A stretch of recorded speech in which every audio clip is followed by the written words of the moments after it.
say it at all myself, 'cause now you can see it. And I don't wanna say that I lost myself, 'cause I didn't need it. Whoever I was when it started, I think that they'll stay in the past. That's all that I've lost when it's over. I'll be happy with that. I'll be happy with that. I'll be happy with that. I don't have the inflection for commercial rap appeal, and I'm a little too subversive to be verified. Now if someday I can reach 10K, I'll retract it, I'll admit it, and I'll clarify. But in the meantime, I'll be underground where the air's beyond rarefied. Honestly, it's barely there, and honestly, it's paradise. I don't have a label that can tell me how my lyrics aren't conducive to the royalties of parasites. I'm just one man in an 05 GMC with an iPhone 8 and a low-end mic trying to take down the DNC. Stay up late and go into a rage and record all night, then wake the next day like, damn, that's me. So trust me when I tell you that your fury will articulate the things you're afraid to believe. You can tell 'cause I shake when I speak, that there is anger in the air we breathe, and it is liberally applied like the label of progressive, slapped on every neoliberal spamming you their message, slapped on every Buttigieg who tells you cozy up to your oppressors. Pardon me if I don't trust a word out of Radigan the Lesser. Shut your eyes, love, the more you know the better. The worse you see, the sweeter. A peaceful revolution doesn't really fill a theater. A flint will start a fire, and flint water douses it. But if you think it's safe to drink, you must have skipped the Kool-Aid and gone for the ether. 'Cause I think you're fucking dreaming. Are you? No? Good. Me either. Alright. Let's take a short breather.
So if you don't trust the CIA or you don't trust like our institutions, then what do you trust? Wait, so if you don't trust the CIA or you don't trust like our institutions, then what do you trust? The last track, I think I only blinked once. I skipped lunch. Blinked twice. Christ, shut your eyes. Now open wide. Fascists took the nation and inflation took a supersize. It's sad to say your teachers couldn't quite make the ends collide. But now you'll probably get to see them on the weekends doing Uber drives. Say lube it with a little oil. One, it tastes expensive too. You'd be surprised how well it helps you open up your throat so you consume the lie of human rights that was sold to you by suits and ties, designer scents on plastic men with patient fangs and ancient vice. You know, the kind of greed that makes a person lose the sight of morals, so it's easier to sleep at night. It's easier to ease their minds and pick a foreign people we could demonize. If you take a sec to sink into how war criminals think, you'll know you'd never want to see inside. If every man's an open book to look within, theirs are bound in human skin and not designed for human eyes. They are wearing human skin, but they can simply not be humanized. They aren't worth the lowest of the poor they swore to crucify. Holy sweet Geneva, there's a mass grave full of dead believers you called the police on cause you don't believe in squatters' rights. You believe the sanctity of human life is relative to human worth in terms of work and dollar signs. So listen when I say you need to find the light of day before it's too late to apologize. Like holy sweet Geneva, here's a mass grave you can colonize. Because you seem to love to talk about the spirit of America. But if you saw the spirit of this land's supposed character, I think that you'd be calling ICE. And I also think the actual America is truly represented by the call to ICE. Is represented best by the descendants of some immigrants bitching about the immigrants, snitching on some immigrants, then playing dumb and innocent like good little Christians when their neighbors get deported.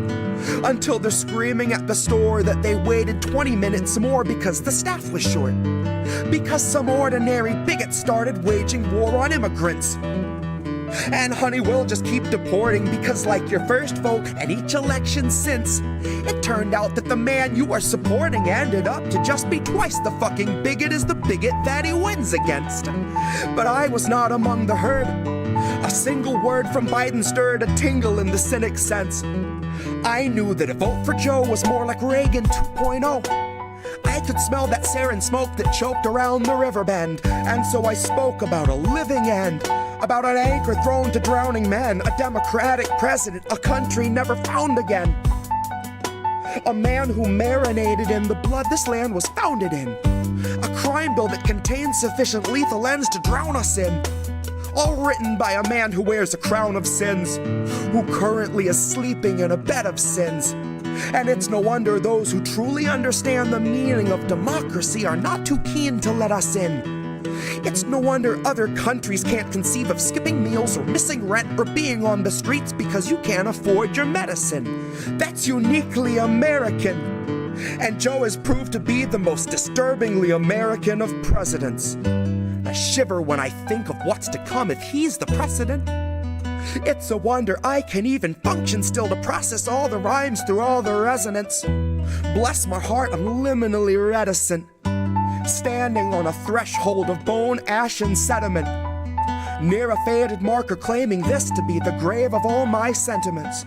Exactly where I left them all and just how I remembered it. It's a wonder I can even function still to process all the rhymes through all the resonance. Bless my heart, I'm liminally reticent. Standing on a threshold of bone, ash, and sediment. Near a faded marker claiming this to be the grave of all my sentiments. Exactly where I left them all. And just how I remembered it. Wait, so if you don't trust the CIA or you don't trust like our institutions, then what do you trust? Wait, so if you don't trust the CIA or you don't trust like our institutions, then what do you trust? Fuck.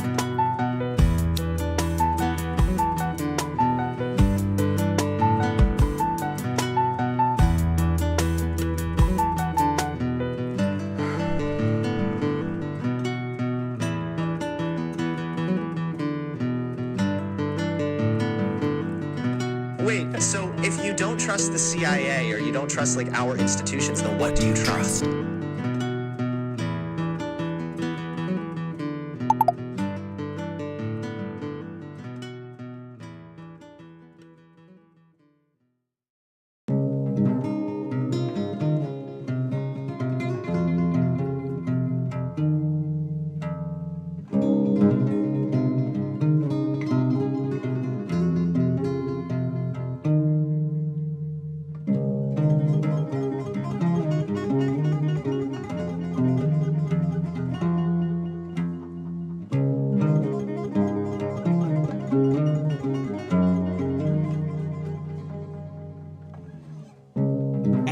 Said, thank you, Obama, for life in the red. Thank you for DAP and a pat on the head. Thank you for saving the banks as millions are drowning their debt. Thank you for all of the fluff and the nothing you said. Thank you for proving we eat up identity politics. All of your policy better forgotten. Just tell us what books you read. Tell us what record was top of your playlist, turning a wedding to Day of the Dead. What Quavo song went along on a heavy rotation, bombing Iraqis in bed. When they told you that 90% of your kills are civilian, what Jill Scott chorus was stuck in your head? What put you at rest after such a long day of convincing a nation it wasn't so deeply misled, that you weren't just Reagan with New Age media training, who fed on our hopes like his daily bread, who preyed on the weak, who was never unwilling to serve you a speech to remind you the middle class needed to bleed, and you helped us succeed if you learned to accept it, and better yet, learn how to laugh as they bled. Round of applause. Laughter erupts. Mike gets dropped. It's the end of his set. And the crowd, once hungry, are now unstunned from the glow of celebrity, which is impressive, especially since they're contented to sit and be civil while all of the donors are fed. They thin out the herd by 1 million a week if it gives the elite an illusion of peace, like they're out of the path of the future we reap, and they won't be debris in the wake of its tread. But the future is now, bathe in the sound, drown in the dread. Hide in the lounge, hire more guards at your gatehouse, hire someone to come build you a safe house under your shed. Hide with your diamonds and files, the files you keep to yourself and the files you keep for the feds. Hide in the dark for a while and watch all the value regress. Watch all the worth of your wealth on this earth melt down in a pool with the rest of the cess. The affluence left over after the worldly collapse of the affluent. After it's back to the dirt with the rights of their birth, privileged smirks and their unpaid taxes. Hashtag blast. This is all but.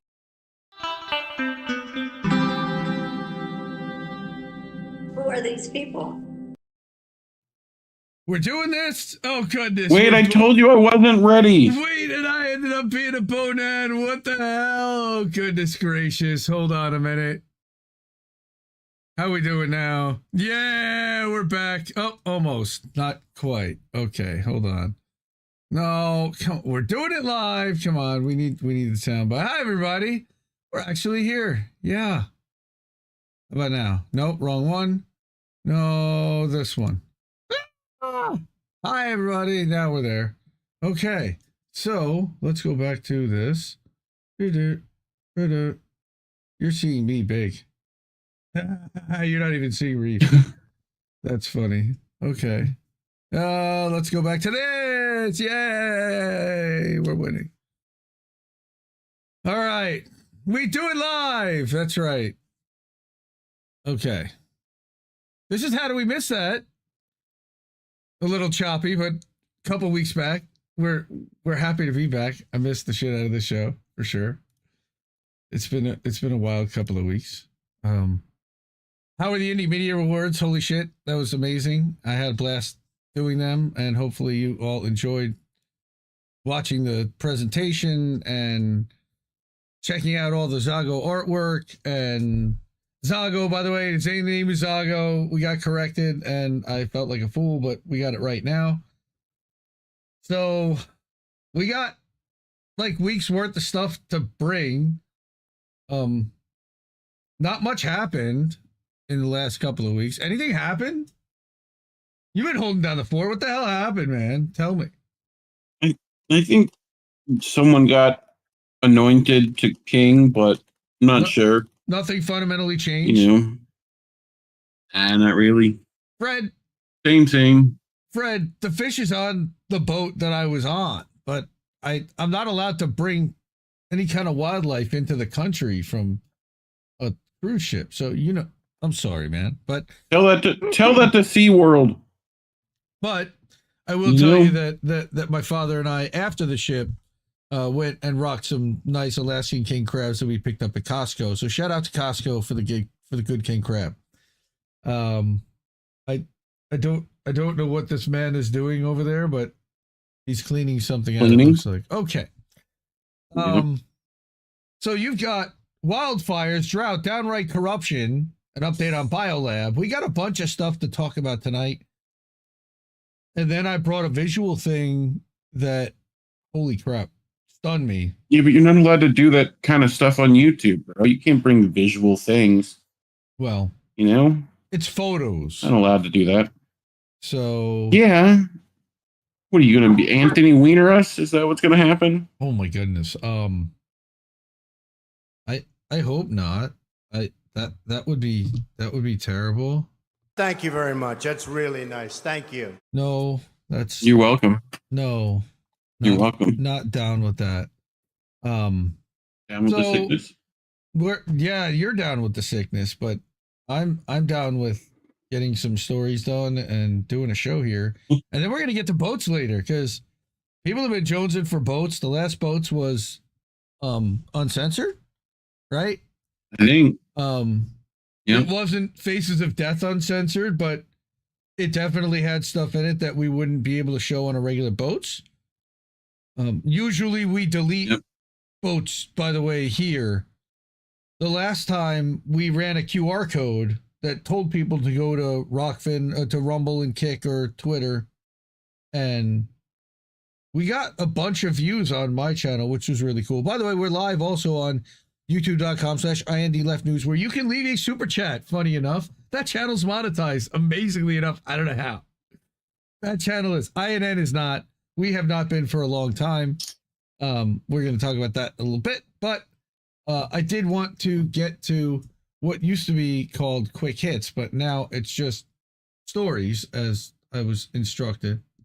It's just stories, man. It's just stories. Even though he still says quick hits. We're going to do some quick hits. It's like, okay. Yep. Stop trying to make fetch a thing. It'll be fine. No, because it's not even going to be quick. It's just stories. So the first thing is, if you live anywhere in like the East Coast that's not Florida, you're probably realizing that it hasn't rained in a while. What? Where did that come from? Why am I hearing that sound? Probably me. There you go. I fixed it. It's because it's what you put for the intro to boats, and YouTube wasn't muted this time. I'd be. Oh, anyway. Do it live. I'll write it and we'll do it live. So we had a record dry October all the way from Texas up through Massachusetts. Okay. And you can see that basically everywhere it was either the all-time driest October and or the all-time driest month ever. Okay.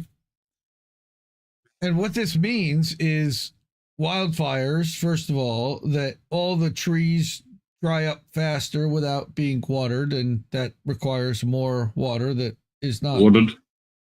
That is not falling from the sky.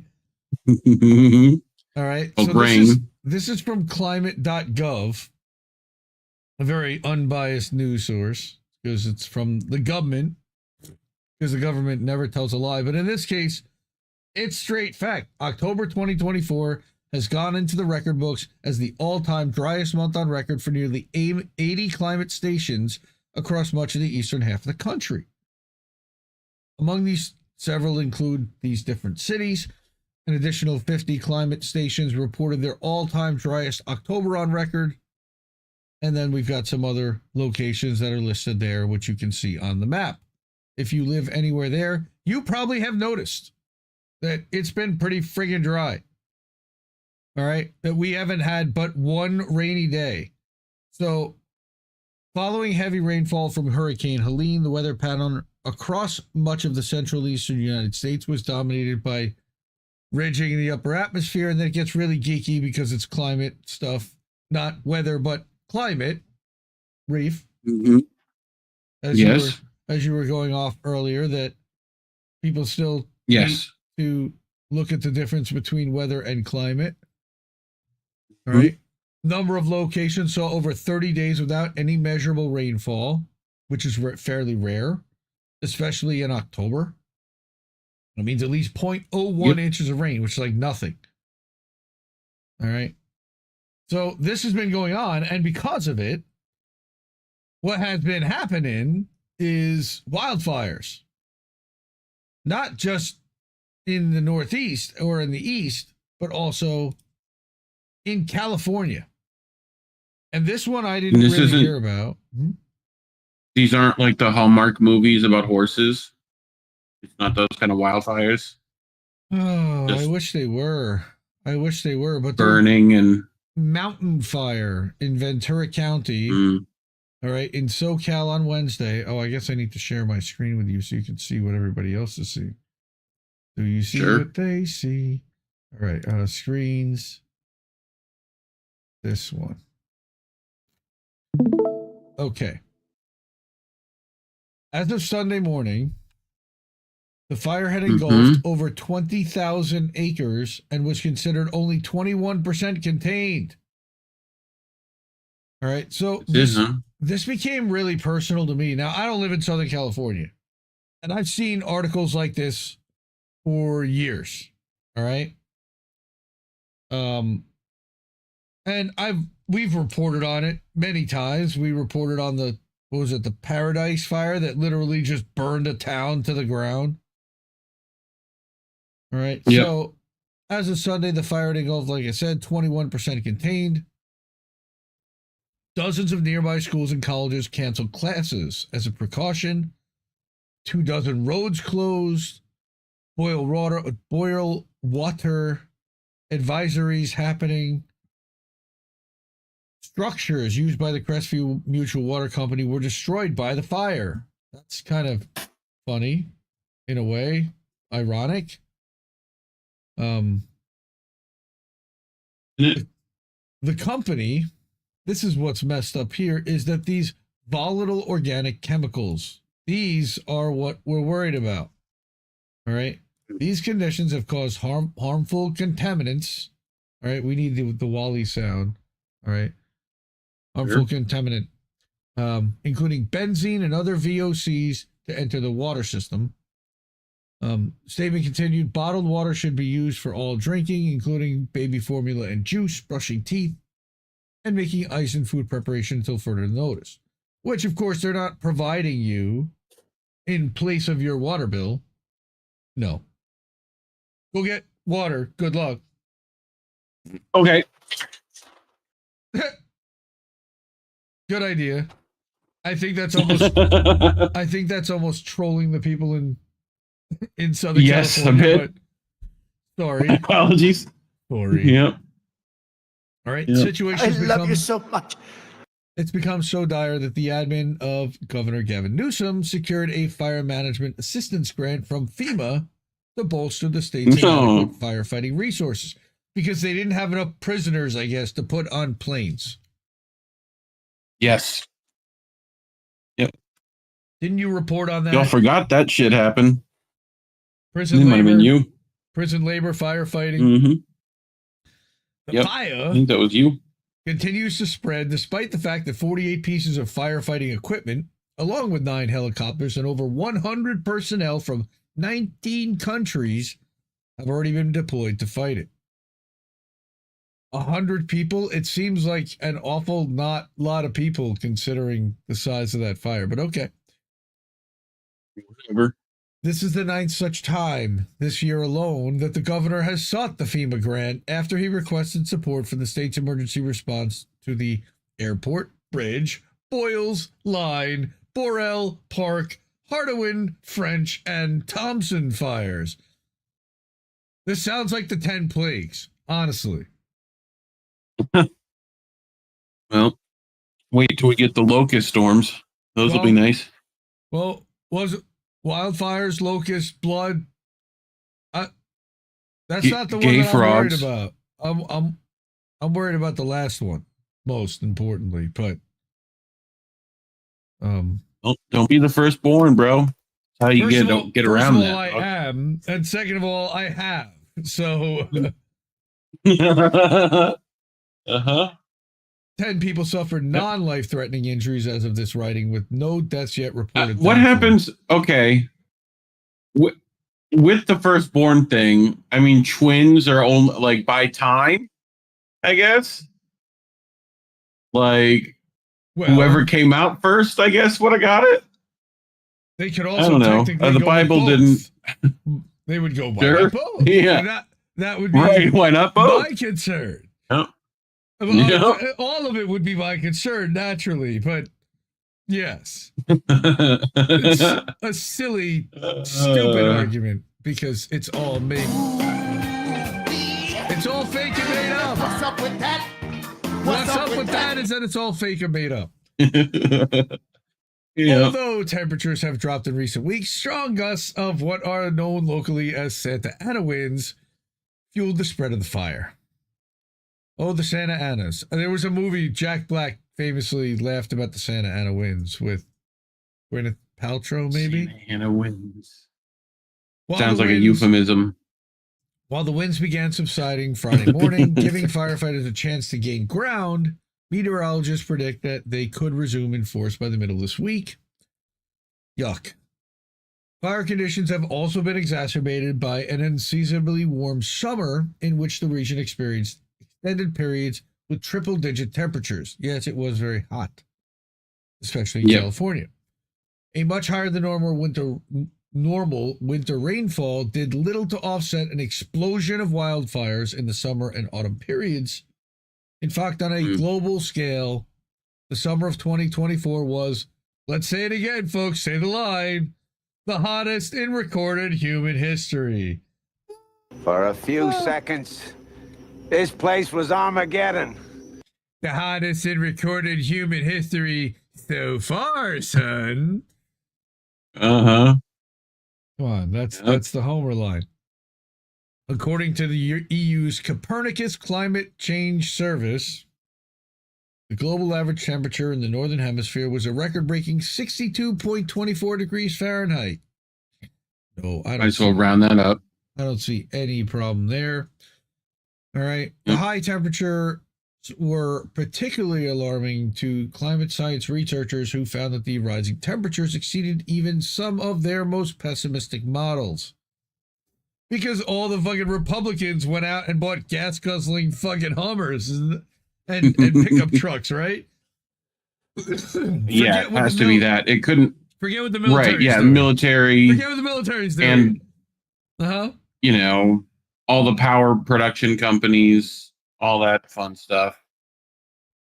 Right? So, all the top 100, biggest corporations in the world that are responsible for 70% of the pollution combined with the military. Right. We're gonna plastic straws are the problem, everyone. Though they're not good. Cardboard straws suck. I'm gonna say that for the record. Yeah. All right. Despite these alarming trends, here we go with the world socialists. Here come the trots. The incoming Trump administration has indicated that it will completely roll back even the meager climate change measures installed by past administrations, only the one since his last one, following an interview in August with Elon Musk, where Trump stated that global warming was a hoax. Well, no, but some of the ESG movement is not a hoax, but a corporate cash grab in order to keep a certain group of people employed. That doesn't really solve the problem. Including Elon. Like I love how we went from one climate change capitalist to another climate change capitalist. Like you mean because Tesla made money for years selling offset carbon as well as to car companies? What's his fucking but also his solar fucking thing that he was doing. He's not and the Boring Company. Well, he's not against solar still, but he's just not against drilling. No, I know that. Drill, baby, drill. Yeah. Yes, I'm talking about Elon is like making loads of money off climate change stuff with like, was it Solar City is his company, or he's part owner? He may have sold all that crap now. I think he might have. But he was heavily invested for that, plus the Tesla itself. But what about plus the solar SpaceX? Roof? What about the solar roof and the power that's wall? his stuff. Yeah. Right. Yeah, that's all Tesla stuff. That's Tesla. Yeah. All right. Mm-hmm. Well, he knows that you got to fix the grid somehow, but I think he wants to profit in fixing that grid, which now having access to Trump, that's going to be able to do much easier. Thank you.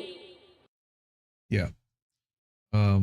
So the EPA, the Interior Department, and NOAA, which also are probably all slated to either be eliminated or drastically defunded, not only as sobs to the fossil fuel industry, but as part of the ruling elite's attack on science and scientific thought more generally. That is speculation and fear-mongering until it happens.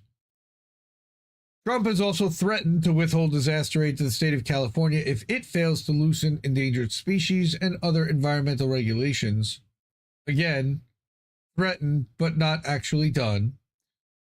During his first administration, Trump has already withheld such aid to the state of Washington and successfully delayed aid requested by Gavin Newsom, who's a whiny bitch that overspends way too much and requests way more federal aid probably than is required in some cases. Plus all that's going to anti-homeless crap anyway. So, it's not like the actual, national parks of California and Washington are actually receiving the money that was them. I can tell you that firsthand. Right? Those people are bubble gum and duct taping things together at those parks. I guarantee it. Please go help out the people at your local national parks, state parks, whatever. They need help. I guarantee it. Right? So like I said, this started to really hit close to home because as I was on, so this happened in California, and this article continues, and it's a good one by World Socialist website, so go support them and check them out. As I'm in Florida last week and we're about to fly home, I get a text message. I'm outside and I get a text message from my wife that like some people are starting to freak out and they're talking about this in a Facebook group locally, and that somebody said like there's something going on. So here's what happened was that there a wildfire like pretty close to my damn house, like within 15 miles from my house, let's say. All right. Now it's 100% contained, but it wasn't for a while. And for days, including the day that I came home last Sunday, it was really bad. And people were worried. People in my town were worried. And people were worried they could smell it. And we can still smell smoke like now. Like I walked out of my house today and I still smelled smoke because one of the fires, not just this one, but there's another one in West Milford. The West Milford fire was only 90% contained. Now, remember they said 21% contained? That means not at all. All right? 90% contained. They've got it under control. They're probably going to have it out next time they can get some more manpower and water or whatever up there that they need. But no, not this one. That was the one in South Jersey. Someone was smoking out the window, literally threw a cigarette butt and caused a 150-mile wildfire. All right. Angel's far enough away from that, he did not smell the smoke. All right. But this one, the wildfire originally doused Friday night before it sparked again Saturday. As of Sunday night, no structures were threatened, thankfully. All right. But what we were told was that there was a mountain that had been coated in fiberglass by DuPont, and because of it, there were toxic chemicals that were burning off. So what you were smelling wasn't just smoke, but toxic chemicals. But of course, the government wasn't talking about any of that. Nobody told you shit. But people who lived here... No, God! Yes. No, God, please, no! No!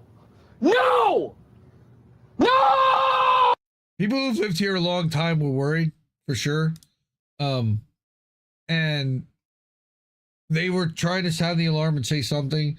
And then they were called crackpots and fearmongers by all the Karens and crazy people that are just begging and praying that this didn't happen. So we got a breaking now here. The wildfire in Pompton Lakes is now completely contained. That's according to the New Jersey Pompton Lakes Forest wildfire Fire now Service. completely The wildfire contained. was originally doused Friday night. It sparked again Saturday. Officials say it burned 181 acres. No structures currently threatened, and Cannonball Road is now open again. The cause of the fire remains under investigation. Cannonball Road. All right, so that was just a quick thing from the local thing. But not only that, now they're talking about that more wildfires, that there are hot spots, and now they need the public to help them find them. So again, forest fires in West Milford, and that's what I was smelling as I walked out of my house today. I can still smell the shit. Bro, how can you not? You keep passing over West Milford like that's not a hilariously funny name for a town. You know? Like, this is West Milford. Yay. Like, okay. West Milford is like in the middle of northwestern New Jersey. Nowhere. Pretty much. Mm-hmm. I mean, I'm in the middle of nowhere, and it's 30 miles northwest of me. There's a state forest up there. It's beautiful. It used to be that land was cheap, and then everybody kept moving further north and west, and now it's as expensive as the town that I lived in 10 years ago. But now it's got, people don't do their homework into the history of the area when they move up there. They just find cheap land and cheap place to live. They're like, fuck it, dude, I'll live there. Until something like this happens, and then you learn about what happened. You're like, God damn. Now what? So the panic that happened in my one, I love my wife so much, but she was worried, what do we do? We went through the options of, do we just stay in Florida for a couple extra days and let this thing blow over and let them put it out? Well, the kids are supposed to be in school, and we don't want them to miss school, and that they score you as much as they're scoring your kids on attendance about truancy and shit. And I don't want to, whatever. And so we're not going to change our flight. That wasn't really possible anyway.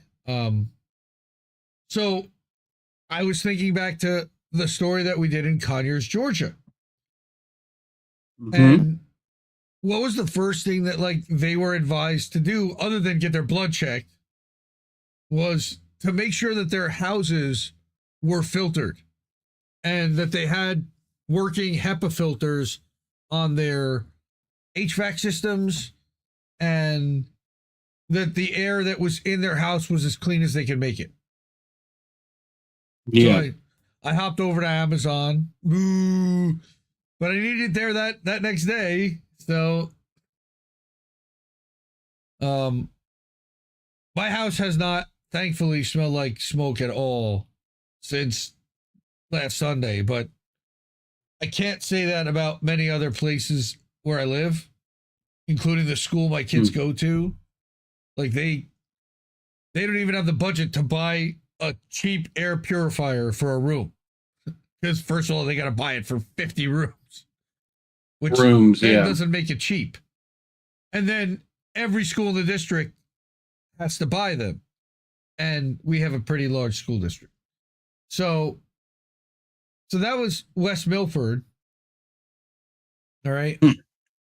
And yes, and I don't know why you think that's funny, but it has the word MILF in it. That makes it funny. That's why. Orange County is the border of West Milford. All right. Yeah. Is Sterling Forest. Isn't that Robin Hood, Sterling Forest? Sherwood. That's Sherwood Forest. Okay. Thank you. Nottingham Forest or whatever, I guess. All right. So, Sheriff of Nottingham. No. But, so Sterling Forest State Park Fire is boxed in by fire lines, 88% contained over there. Again, that's part of this Jennings Creek fire that is part of West Milford, and so it's New York, New Jersey border, up in the mountains, and I can smell that smoke at my house right now. And the point of all of this is between Conyers, Georgia, and between what's going on here, is this can happen anywhere. And your area can end up affected by something overnight. This is why we talk about East Palestine. It's why we talk about Lahaina.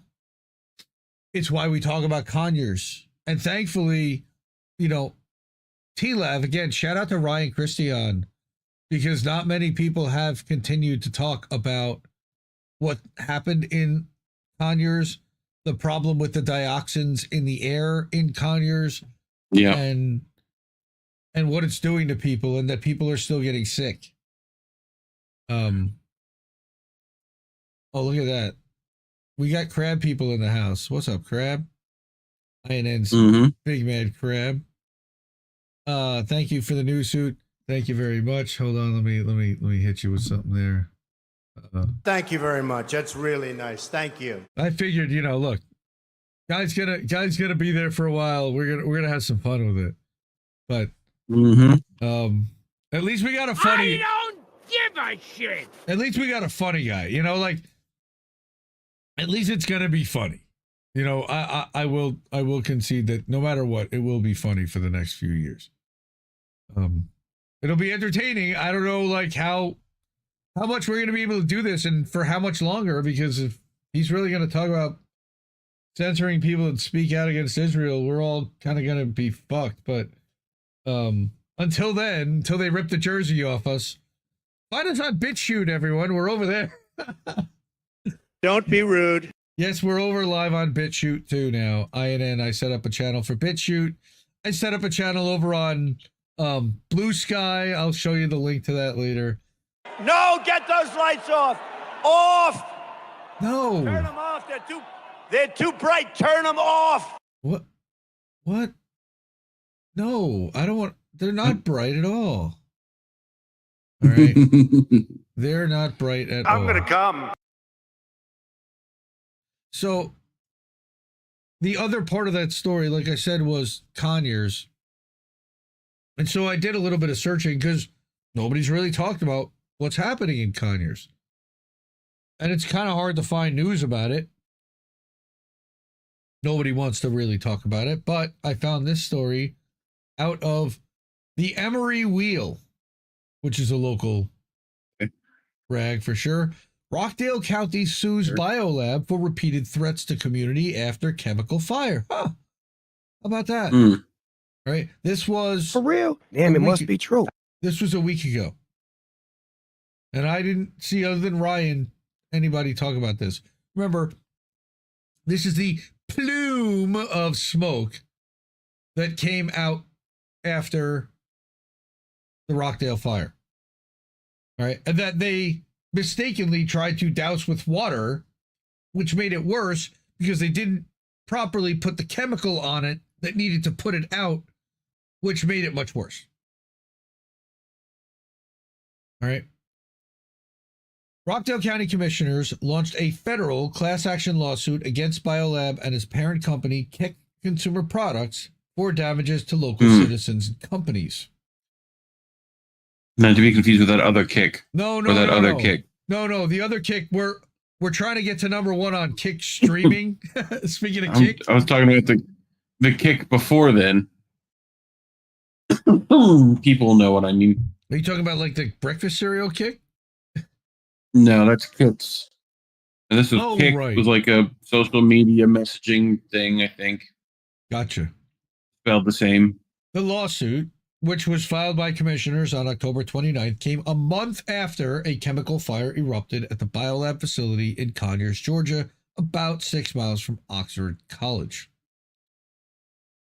The Rockdale County commissioners filed allegations, including exposure to toxic chemicals, failure to warn the public, and significant environmental damage against the plant after the fire September 29th, which we talked about a couple of times, but specifically about Kenny Johnson. The Rockdale County Commissioners are seeking a court order to permanently terminate the Biolab plant, and a petition to shut down Biolab has garnered over 10,000 signatures. And I believe I have the link here. No, that's the CNN article. This is the link to the petition, the change.org petition to take down the Biolab plant, or to shut it down. What the hell you're going to do with it now that it's contaminated and had this chemical fire, I have no idea. Okay. Probably children's playground, at least. That sounds like on brand. Previous Biolab fires in 2004, 15, 16, and 20 led to evacuations, injuries, voluntary evacuations, and the shutdown of I-20, respectively. Okay. This has happened multiple times, and that's one of the things that Kenny Johnson talked about. By the way, Kenny Johnson, if you forgot, walked out of a courthouse after testifying and dropped dead. After telling everyone that they needed to get their blood tested and that this was a danger to everyone in the area who breathes this stuff, and they need to get the toxin, some kind of cocktail or drug. Seems overly dramatic, Mr. Kinney. May he rest in power, man. He waited his whole life for that job.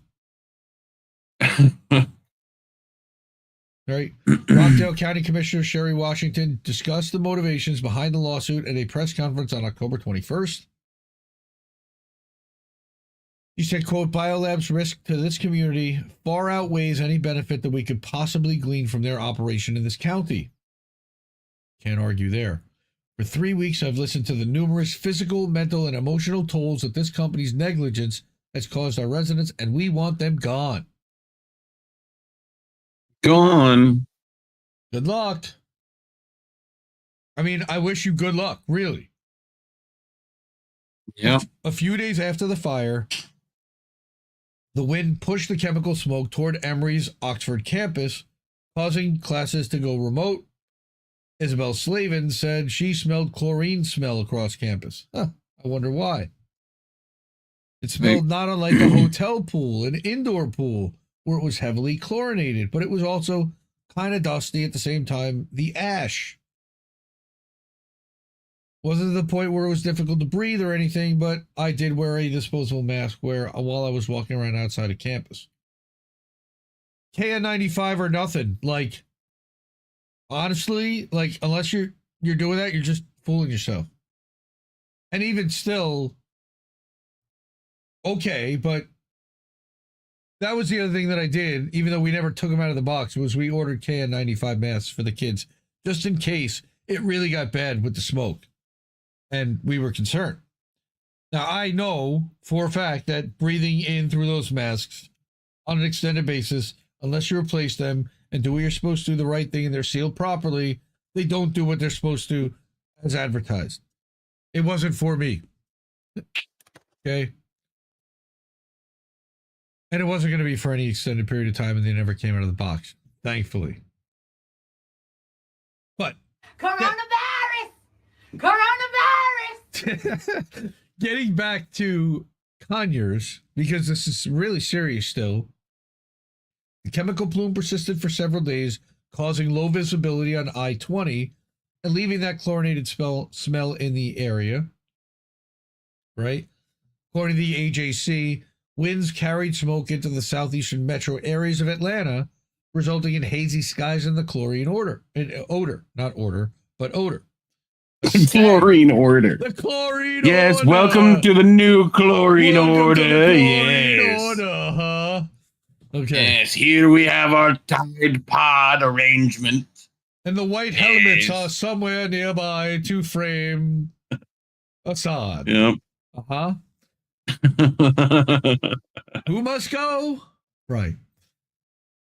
In an October 2nd. Do you think their helmets are so white? Yes, white phosphorus. That's correct. I was thinking of chlorine, but sure. In an October 2nd email. Hold on, let me smell your backpack. Yep, that smells like weed. Yep, definitely a lot of gas there. Oh, we're sorry to make light of such a... God, that would have been a great skit. I'm sorry, it would have been so good. Of such a hilariously stupid narrative that people are still believing and trying to sell. Attic Esperian, among others. In the October 2nd email, Emory Communications informed Emory and Oxford students about the possibility of the chemical smoke drifting into Emory's campus as it spread across metro Atlanta. And due to wind, so we'll say to quote, due to wind and changes in weather patterns, communities across metro Atlanta, including their campuses, may see smoke and smell an odor over the next several days because of the Conyers Biolab fire. We know. So, what did you do about it? A lab conducted by the Georgia Institute of Technology atmospheric chemistry professor Greg Huey measured abnormal levels of chlorine, bromine, and other unknown chemicals present in the air. Dioxins! Unknown. We don't know that yet. I mean, they're unknown. Well, you can't know what you don't test for, is the famous saying of Dr. Scott Smith, who has tested for dioxins. So, Emory Environment Science Research Professor Eri Saikawa, who is a colleague of Huey, commented on the implications of these lab results. Quote, problem with this kind of fire is that we don't know what was really burnt, and so we have no clue what we were exposed to, because Biolab hasn't told us. He hasn't said that, but that's the rest of the sentence that's been said. Oxford Climate Reality Project co-president Tula Larson said she's concerned about the chemical fumes effects on Emory's campuses. Naturally. Quote, the existence of the Biolab is a huge environmental threat to not only the county, but to the surrounding community like Emory and Oxford. In terms of an environmental perspective, it's important to terminate this facility. Now, imagine yourself being an out-of-state resident or an out-of-state student. You're 19 years old. Right. You've been going to Emory and or Oxford, paying an exorbitant amount of money to live there and go to school there. Do you transfer out? Do you stay home? What the hell do you've already paid your tuition for the year. You don't get refunded, but if you go, you could end up with breathing problems, like literally fucking breathing problems. Like, this is such a fucking trip that they put on these kids and a responsibility that they then have to deal with for the rest of their lives, potentially, that they don't even think about. All right, because they're kids and they think they're going to live forever and nothing ever is going to affect them. And their parents don't know and necessarily in some cases can't stop them, nor would they want to, because Emory's a great school. And they had remote classes temporarily. I don't know what they've done with this, but that doesn't last forever. Is there a more important job than that of a teacher? I don't know, Will Reicher. I don't know, Will Reicher. I mean, where's the teachers' unions at on this? You know? Well, unsafe working conditions. Yeah. So, Oxford Student Government Association Health and Wellness Chair Luca Perez said that while he agrees with the county's decision to file the suit, he is concerned about the possible economic effects that a closure would create.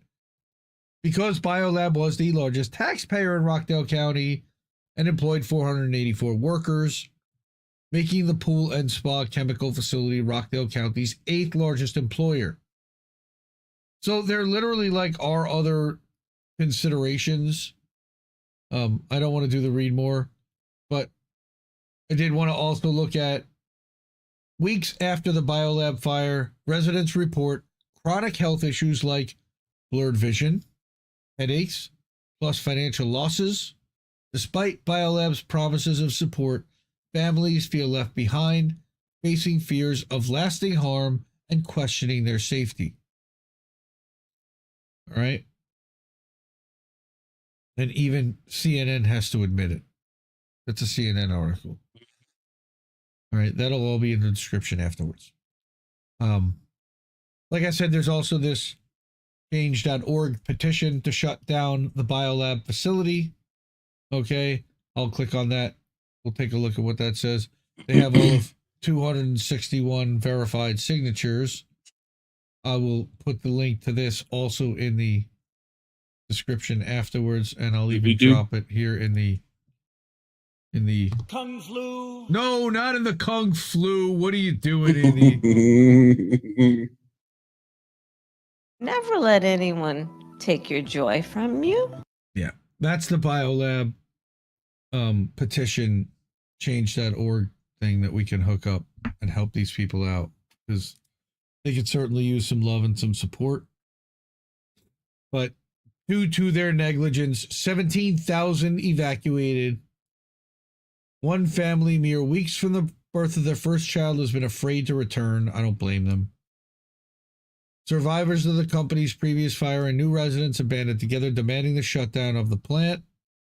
County Commission already has the power to shut it down by revoking their business license. In fact, the county's own laws require them to do so.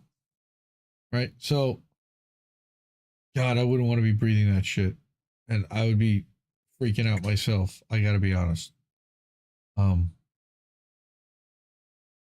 Thoughts and prayers, I would say for sure. What did Sure. Oh, that's too long. Okay, I got you. Where are we here? Let me.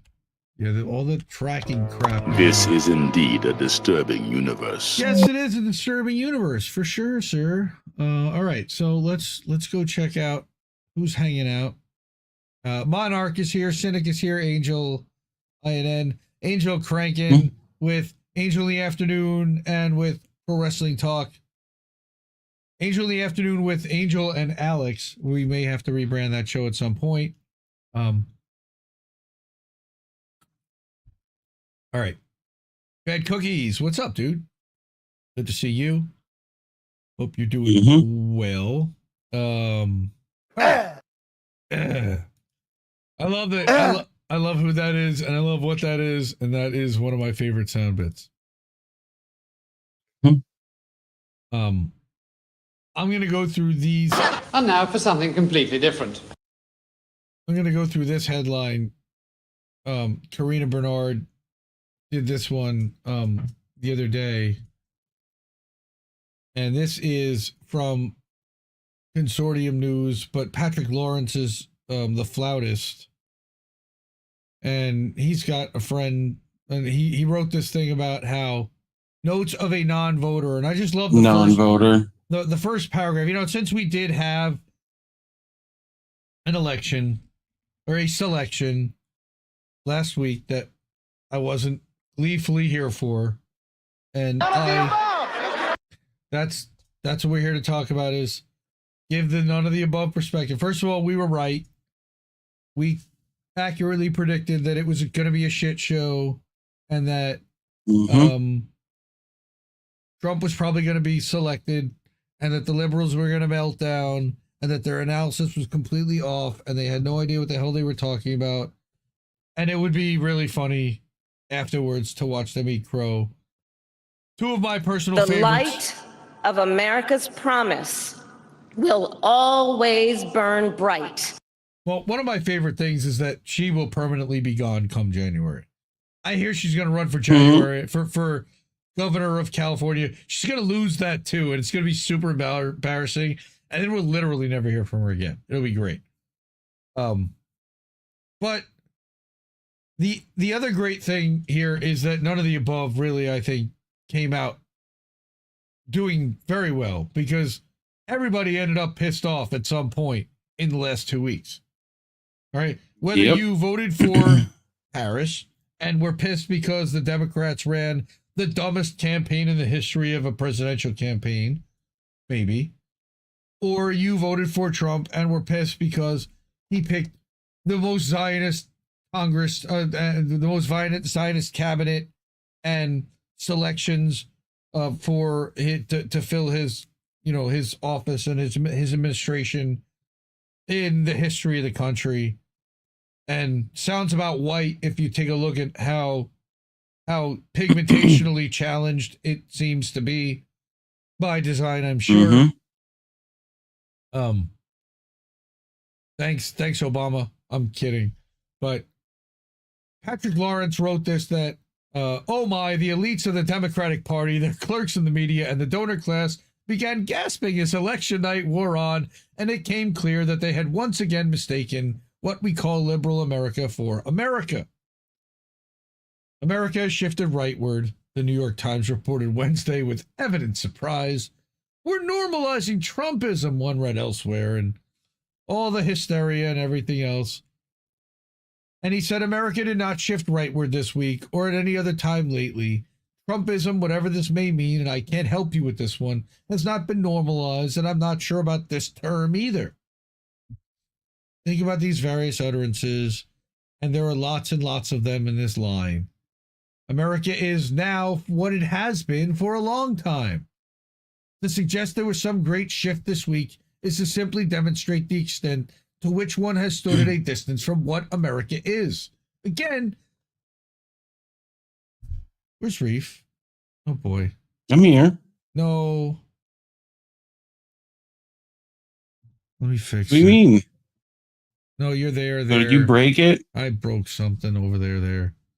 We weren't looking. There you go. Now Reef's there. Hi, everybody. Mm-hmm. Didn't somebody say so? Cynic is gone. Reef was gone. All right. Max Sorge. Yes. What? Exposing our government's crimes is illegal? Nah. He's ignorant. Angel, you spent a marathon covering that election with Mr. Kit and Snow Himbo and Jesse Jet and Big Mad Crab. And I checked in often and laughed and cried and felt awful sadness for all of you that had, for whatever reason, the desire to sit there and watch this torturous nonsense that we knew was going to be the outcome anyway. But I love you for it. Thank you. And good job. So, yes, to assert that Trumpism has been normalized is to tell roughly 75 million Americans, or not quite 51% of those who voted, that they've not heretofore been normal and that they will now undergo a process of normalization. They're all the same side. They all voted for genocide. They all vote a part of who we are. This is all the nonsense, right? So he lays all this stuff out. All right. Joy, right? The other one that I wanted to bring was an Off Guardian article that's everybody knows today from Edward Curtin. All right. Also about the election. And he said, and this is kind of how I felt. When the polls closed on Tuesday night, I was sound asleep like a baby rocking gently in his cradle, lost to the frenzied rants or joyful shouting of the different political cliques. Blacks in this case. Even though I missed the results of what the mass media had been telling us was the most important election in our lifetimes, I was happily oblivious to their cant. I remember hearing that nonsense many times before. I gave up on my country's electoral system more than 50 years ago. This is like the massive none of the above, fuck you, big middle finger, and my hero. Mm-hmm. This is the most election of our lifetime. That's right, Cam. Every presidential election is a contest between two sides of the ruling moneyed elite chosen to represent their interests. It is corrupt beyond repair and was so even then. Do most people have a clue that their country is owned and run by a small group of the super rich and 10 or so financial institutions, such as BlackRock, Vanguard, State Street, Morgan Stanley, JP Morgan Chase, etc.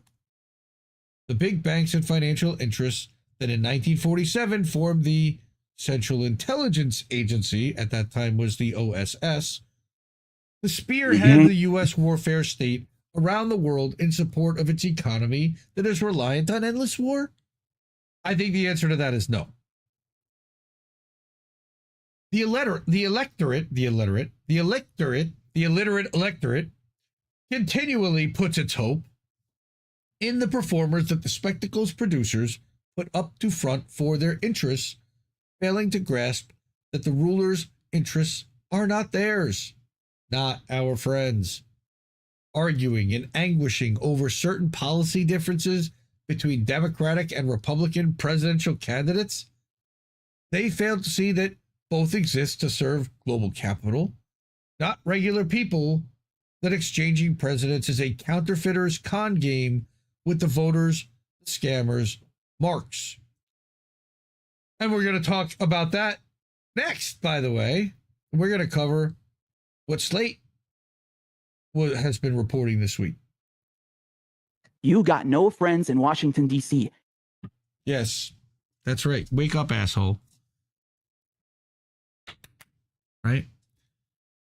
Trump's current victory is an example of that, as was Biden's in 2020. Scammers marks.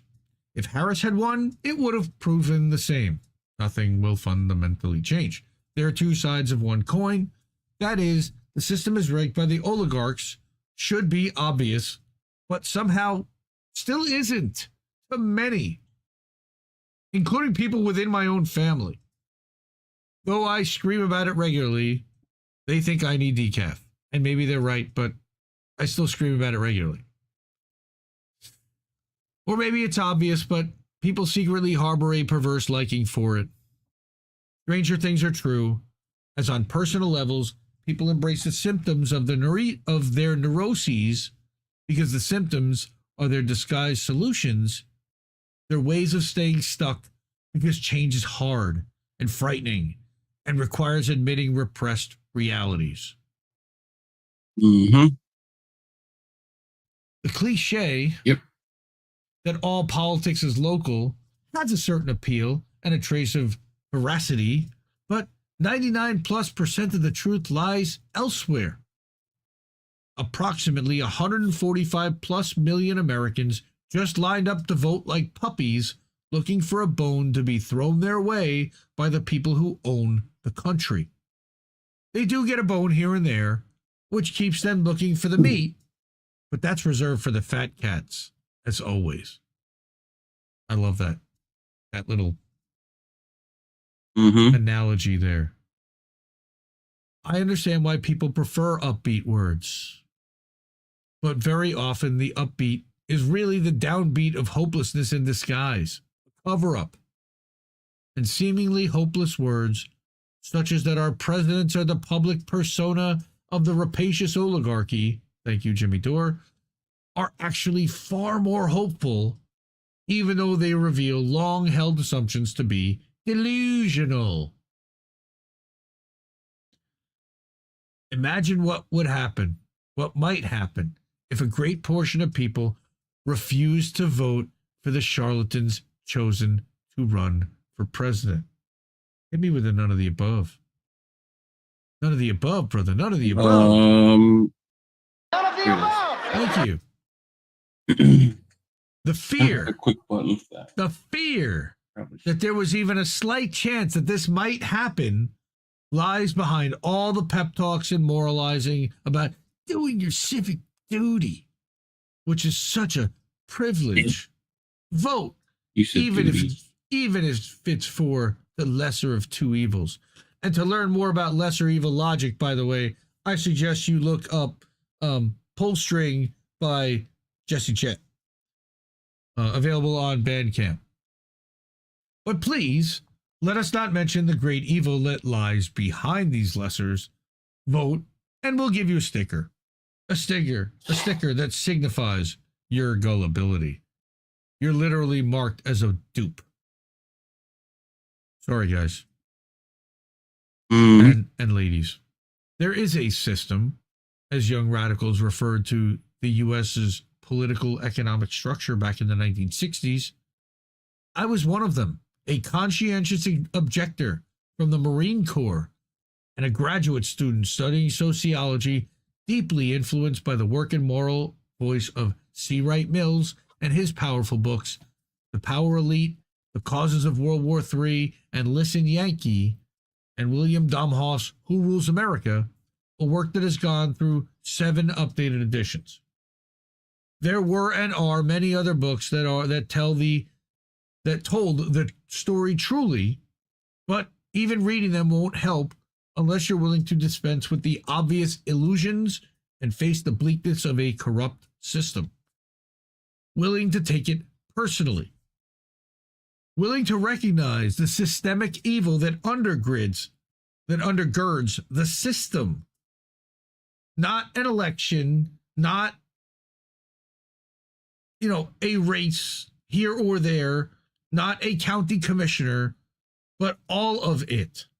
Willing to accept the void that the Trappist monk Thomas Merrin termed unspeakable.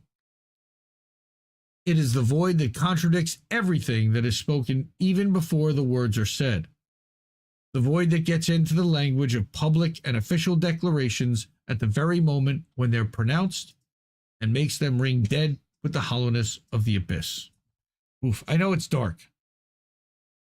But he says this void is the fact that the U.S. political economy is controlled by a small group of the wealthiest nihilists and is maintained through lies, a military-industrial economy, and perpetual wars around the world to maintain and increase their wealth.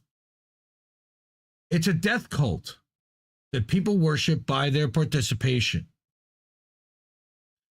and that they're giving their consent to by their participation, by the way. This is a consent ritual. By voting, the powers that be are determining that you are giving them your consent to everything that they want to do. All right? Lesser evil logic lets you vote for someone that you know to be truly vile. So, although in subsequent years it became fashionable to decry use of the term the system, there was a system then, and there is one now, run by the upper-class elite whose wealth has increased exponentially over the years throughout Democratic and Republican administrations. Due to Democratic and Republican administrations, by the way. This system is tightly, like I said, this system is tightly entwined throughout the social structure of the country, part of the everyday fabric of the American life. Yes, that is correct. It's fueled by the corporate mass media of all political persuasions. As long as you're buying into the system at all, you're bought into the matrix. As Anna Mayers very famously has been following Derek Bros, he's been doing a program called, was it Unplug and Rebuild or Detach and Rebuild or something like that? Yeah. Right. And there's a 45-day program to literally like opt out of the system and start building alternate systems elsewhere. And we're down with that for sure, because we need to do some. Damn, if you follow Yeti over on Facebook, please do. He's been doing some unbelievable work. They're building like a little house, and they're living out of a yurt, and they're living off the land up in Canada, and I love him, and he's great. And that's fucking awesome. All right. So, like we said, the system is tightly entwined throughout the social structure of the country. A battle between two candidates who represent the forces that oppress the common people, support the genocide of the Palestinians, and are figureheads of the warfare state. That's what we were getting no matter who won. And that was one of the things that we talked about then. And that's one of the things that the shitlibs tended to highlight as a reason why you should vote for Harris, which is really weird, because if you're going to get genocide anyway, you might as well vote for genocide. How about not voting for either one? That wasn't even like within 98% of the voting public's mindset, which I still don't understand. The system has evolved its methods of control since the 50s, but is essentially unchanged. It's now monopoly global capitalism joined with the steroidal injection of digital technology and the internet surveillance state to create a seamless marriage of economic exploitation and nonstop propaganda that has co-opted and controlled the working classes and leftist intellectuals alike. Also, the right-wing media structure guy, okay, those middle to upper middle classes who like to consider themselves liberal or progressive accept the status quo because it rewards them at the expense of struggling peoples at home and abroad. Agreed there. Scratch a liberal who's comfortable and a fascist tends to bleed. Mm-hmm. They can afford to play along and look away, being typical Babbitts. And the right wing was always in the pocket of the power elites. Correct. Because the right wing are the power elites. That's what he's trying to say. Ben Shapiro and those who fund him at the Daily Wire, for example. Yep. Tucker Carlson, Chris Pavlovsky at Rumble, and those that fund them over at Peter Thiel and... Oh, Hannity. Oh, Tucker. Oh, Judge Janine. Oh, Steve Ducey. Who's that terrible blonde lady whose own family hates her? Laura Ingram. Oh, Laura Tommy Ingram. Yes. No, Tommy Lawrence. Listen to Peter Phillips, a sociologist in Mills's tradition, who tells the truth that most can't bear to hear and will never accept. His latest book, Titans of Capital. Here he is being interviewed by Robert Scheer, Indie Media Award honoree from Scheer Post. These 10 companies run our democracy. It's nothing new, but to accept it would require an American revolution, which isn't coming. No, it's not coming when so many people do their civic duty and vote for presidential candidate. No, they are coming. They're going to come and vote for presidential candidates fronting for the upper class's interests. Exactly, Monarch. The crypto bros and gals, too. They're just as responsible. Over $125 million dumped into this election cycle. Right? Mm-hmm. What am I going to do? And this continues. Again, this is a pretty long article from Edward Curtin. I definitely will put this in. I'll encourage you guys to read it, the rest of it. All right. So let me check this out. Let's go back here, see what we got. Oh, there was one other thing that I wanted to get to here when it came to all of this. And none of the above and what's going to happen in Trump and everything else. Well, something did kind of happen. You can do it, baby. Something did kind of happen. And this happened, I think, yesterday. Yep. Brendan Carr is the new FCC commissioner who replaced Ajit Pai. I believe Trump might have even appointed him. It could have been Biden too, but I'm pretty sure it was Trump. Brendan Carr is calling out big tech for its role in what he calls a censorship cartel. Huh. In censorship? In letters to Alphabet, Apple, Meta, and Microsoft, Carr demands answers on their censorship practices, fact-checking partnerships, and ad agency collaborations over the past 4 years. What I love the best is, from Reclaim the Net, Carr links this activity to NewsGuard, a self-proclaimed news rating system which he argues disproportionately targets conservative outlets while giving better ratings to Chinese state media, which is weird. Yeah, okay. Yeah, not buying that. But they also discredit independent media like the Gray Zone. Mm-hmm. Yeah, and whatever they're calling Chinese state media too, I'm sure is not accurate. Well, CGN TV is definitely Chinese state media. So the article reads that, and it's written to the CEOs. Yeah, but to act like that's any better or different than CNN, MSNBC, Fox, Telemundo, well, those are state sponsored too. what they're doing here is talking about specifically the Twitter file stuff and how NewsGuard has coordinated and collaborated with other organizations that they should not be as a private entity that's scoring these people that deems a conflict of interest, which has hurt their businesses. Right. Not these businesses, but the ones that have been targeted. And that's a problem for the FCC and should be a problem for the FCC. And I'm glad they're looking at this. But it reads that over the past few years, Americans have lived through an unprecedented surge in censorship.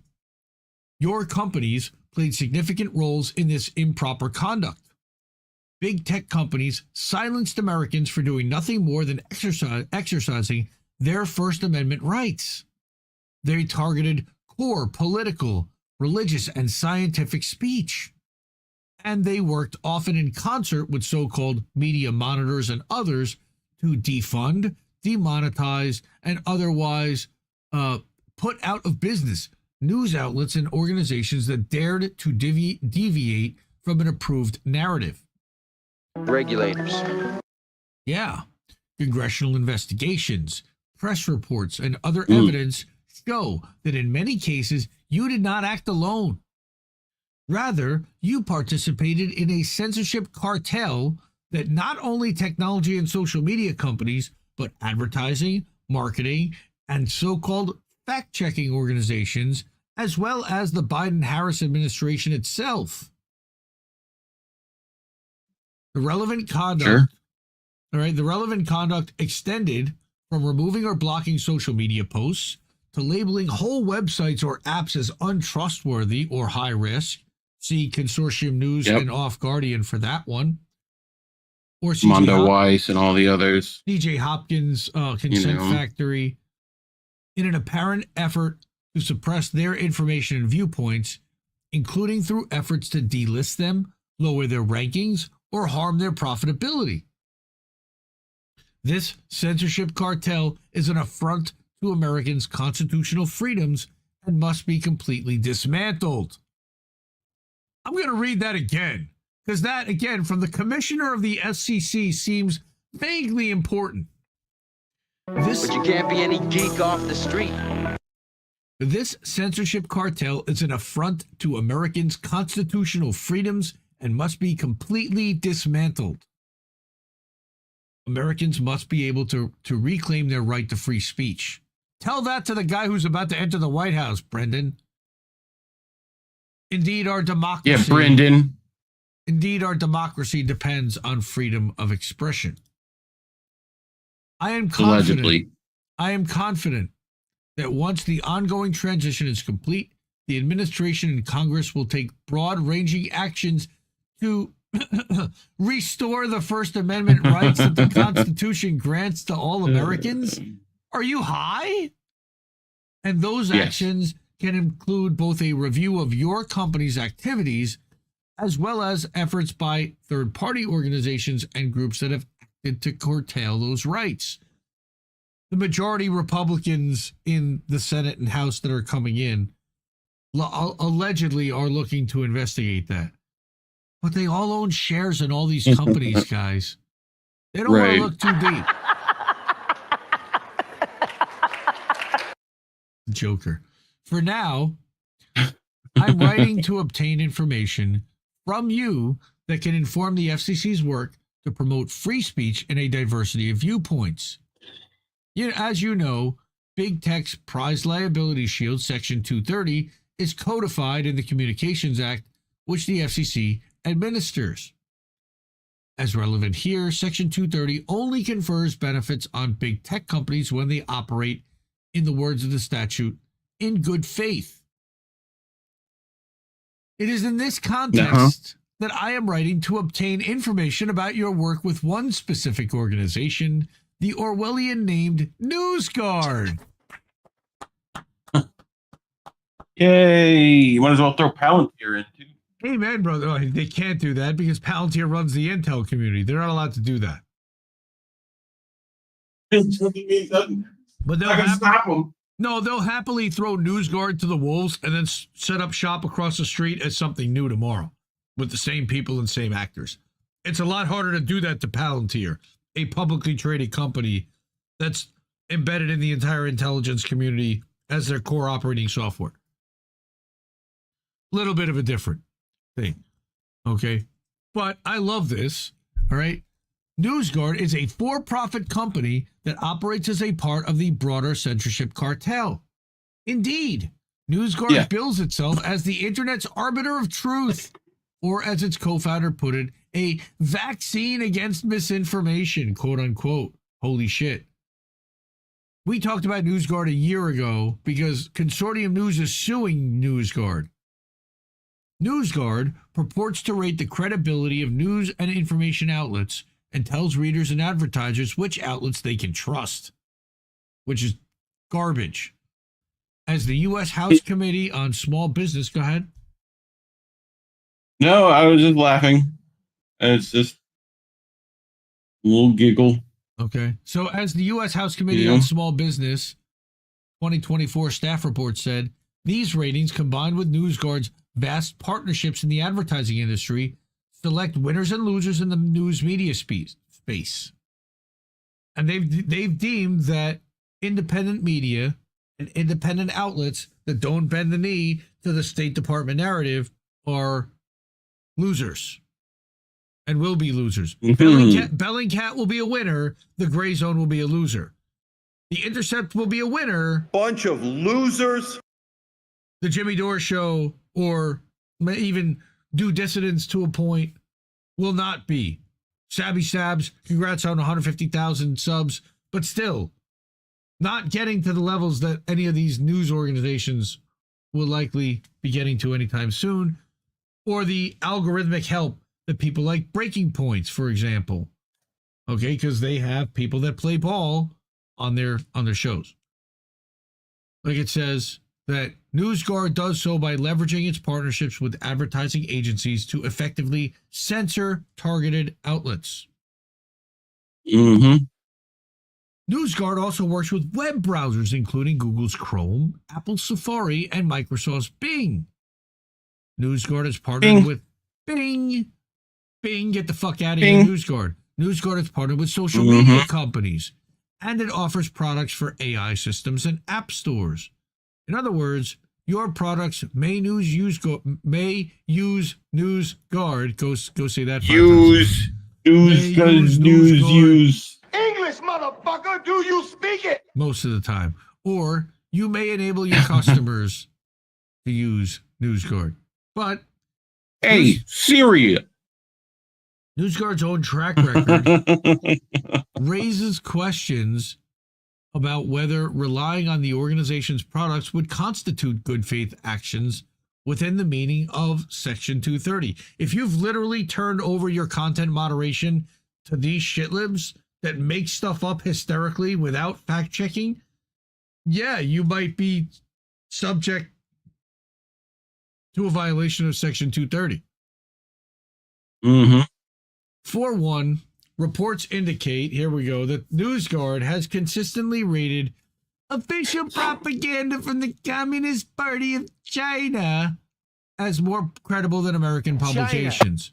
Well, I would tend to agree with them in some cases, but maybe. Depends on the source they're talking about. China. Those guys, yes. For another, NewsGuard aggressively fact-checked and penalized websites that reported on the COVID-19 lab leak theory. Safe and effective YouTube. Safe and effective YouTube. Very safe. Very effective. Watch your profanity. For still another, the Small Business Committee and multiple Media Research Center studies detail numerous instances where NewsGuard apparently does not apply its own rating system in an even-handed manner. Nah. Okay. The list goes on. That's nice. All right. Indeed, NewsGuard is the subject of an ongoing investigation by the U.S. House Committee on Oversight and Accountability for its impact on protected First Amendment speech. Good. It's not going to do anything, but good. And while NewsGuard claims that its mission is to provide apolitical guidance on misinformation, NewsGuard undercuts this claim by retaining on its advisory board at least one person that signed the now infamous October 2020 letter from former intelligence community officials that flamed the false claim that the Hunter Biden laptop story was Russian disinformation, a letter that itself fueled a wave of censorship. I gotta say, I'm this guy, I don't know. Yes, I don't necessarily like Brendan Carr by nature, but this is Russian scum. In a lot of ways is good, in other ways is China fear-mongering on behalf of an incoming Trump administration. Don't get it twisted. It can do more than one thing, but at the same time, it is calling out some very important things here. To help inform FCC action, please provide me with the following. I want a list of every one of your products or services, if including any advertising, that use or rely on any NewsGuard product, service, or ranking. And that's all of them. I want a list of every one of your products or services that enables any of your users or customers to use or rely on any NewsGuard product, service, or ranking. That's a lot of them, like the things that they sell to other businesses or cloud services, or things that include a news feed where they're monitoring and pumping a news feed that's curated through a NewsGuard filter. If you offer an advertising service, provide details on the use of any media monitor or fact-checking service, including NewsGuard, that you may utilize. Also fair. I would also say if that's internal, I would want to know about that too. If you use what was the? Huh? It was about a couple of 6-7 months ago or whatever when all those computers blue screened. What was that from? What software was that? That was a Microsoft glitch, some kind of a bug. Yeah, but it was through a system that like had that problem. I remember that. It was mainly government. Yeah, people that wasn't it like all the airport systems, government and down? Corporate. Yeah. So CrowdStrike. That's what it was. Thank you, KM4Ooze. Yeah. All right. If you use third-party advertising or marketing agencies to enable advertising within or with your products, please identify the advertising or marketing agencies you work or partner with. So, we're going to talk about a couple of these agencies in about 5 minutes. So, we're going to have a good time with this. I appreciate your prompt attention to this initial request. It can help to ensure that a true diversity of viewpoints can flourish in this country, envisioned by the First Amendment. Please complete your response by December 10th. So we will be watching. Thank you, Brett. About time an FCC commissioner actually did something, honestly. He may suck in general. I want to see what this is. You got no friends in Washington, D.C. All right. That would be very cool to actually shut down NewsGuard. And I noticed that one of the other agencies will be also losing its funding as of next month and shutting down. One of the big censorship agencies. Now, before we do that, I need to make sure that I know I didn't update this slide, so I want to do that. Support. And I want to make sure that this one is the right one. So what's up, everyone? Talk amongst yourselves. And what is it? The sandwiches? No, that's coffee. Soft drinks. Coffee talk with Paul Baldwin. That was the old Gotcha. SNL sketch. All right, so it makes a lot of sense. Slide up lately, but we have gotten some new supporters, and we are eternally. What happened? Hey, no. Eternally grateful for it. There we go. Now it's back. Wow, incredible. Yes. So we updated the slide. It's now called the Wall of Fame. We made some more room for more people to be able to be added to that wall because we were filling up pretty nice. Thank you so much for that. We are still a couple $100 away from paying off Zago for all of the illustrations, and that's going to be great when we do that. Great success. It has been a great success. What is going on here? Okay. I don't know. My whole thing just goes dark, and I hit it again, and now it's back. So now we're good. Okay. Weird. Altcoin, known as Ripple, has surged like crazy these past few days. Thank you, Golden Monarch. Oh, Gary Gensler is apparently resigning. Well, that's no surprise because Trump said he was going to fire him anyway once he got in there. So that's not a surprise. Yeah. So shitcoin, altcoin known as XRP, has surged like crazy the past few days. The whales obviously behind the pump, plus Gensler's announcement on resignation. They have been yelling about XRP as the backbone of crypto for a while.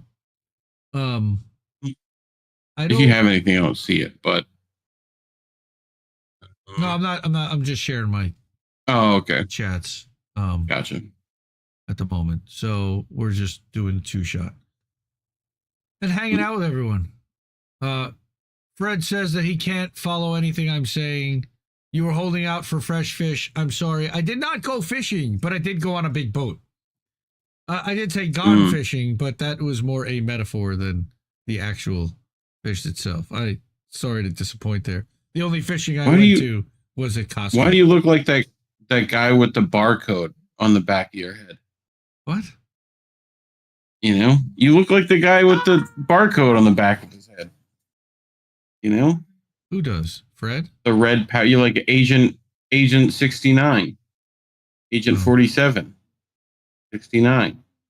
Don't be rude. Agent 69. Very, very rude. Don't be rude. This is my party. Very rude. All right. Big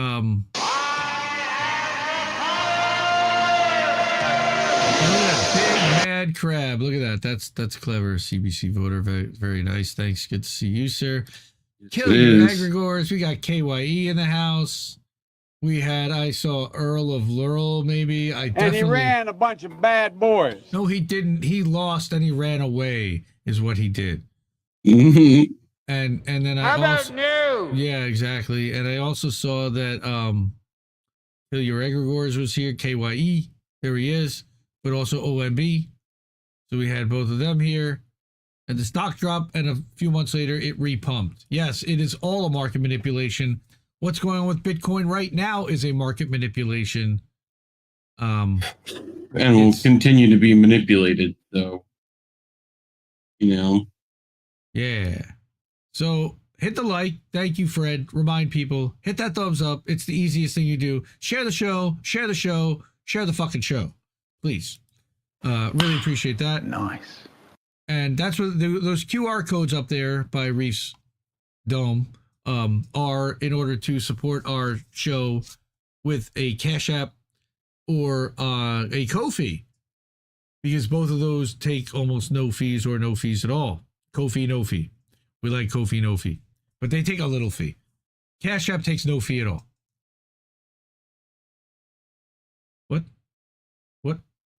What are you?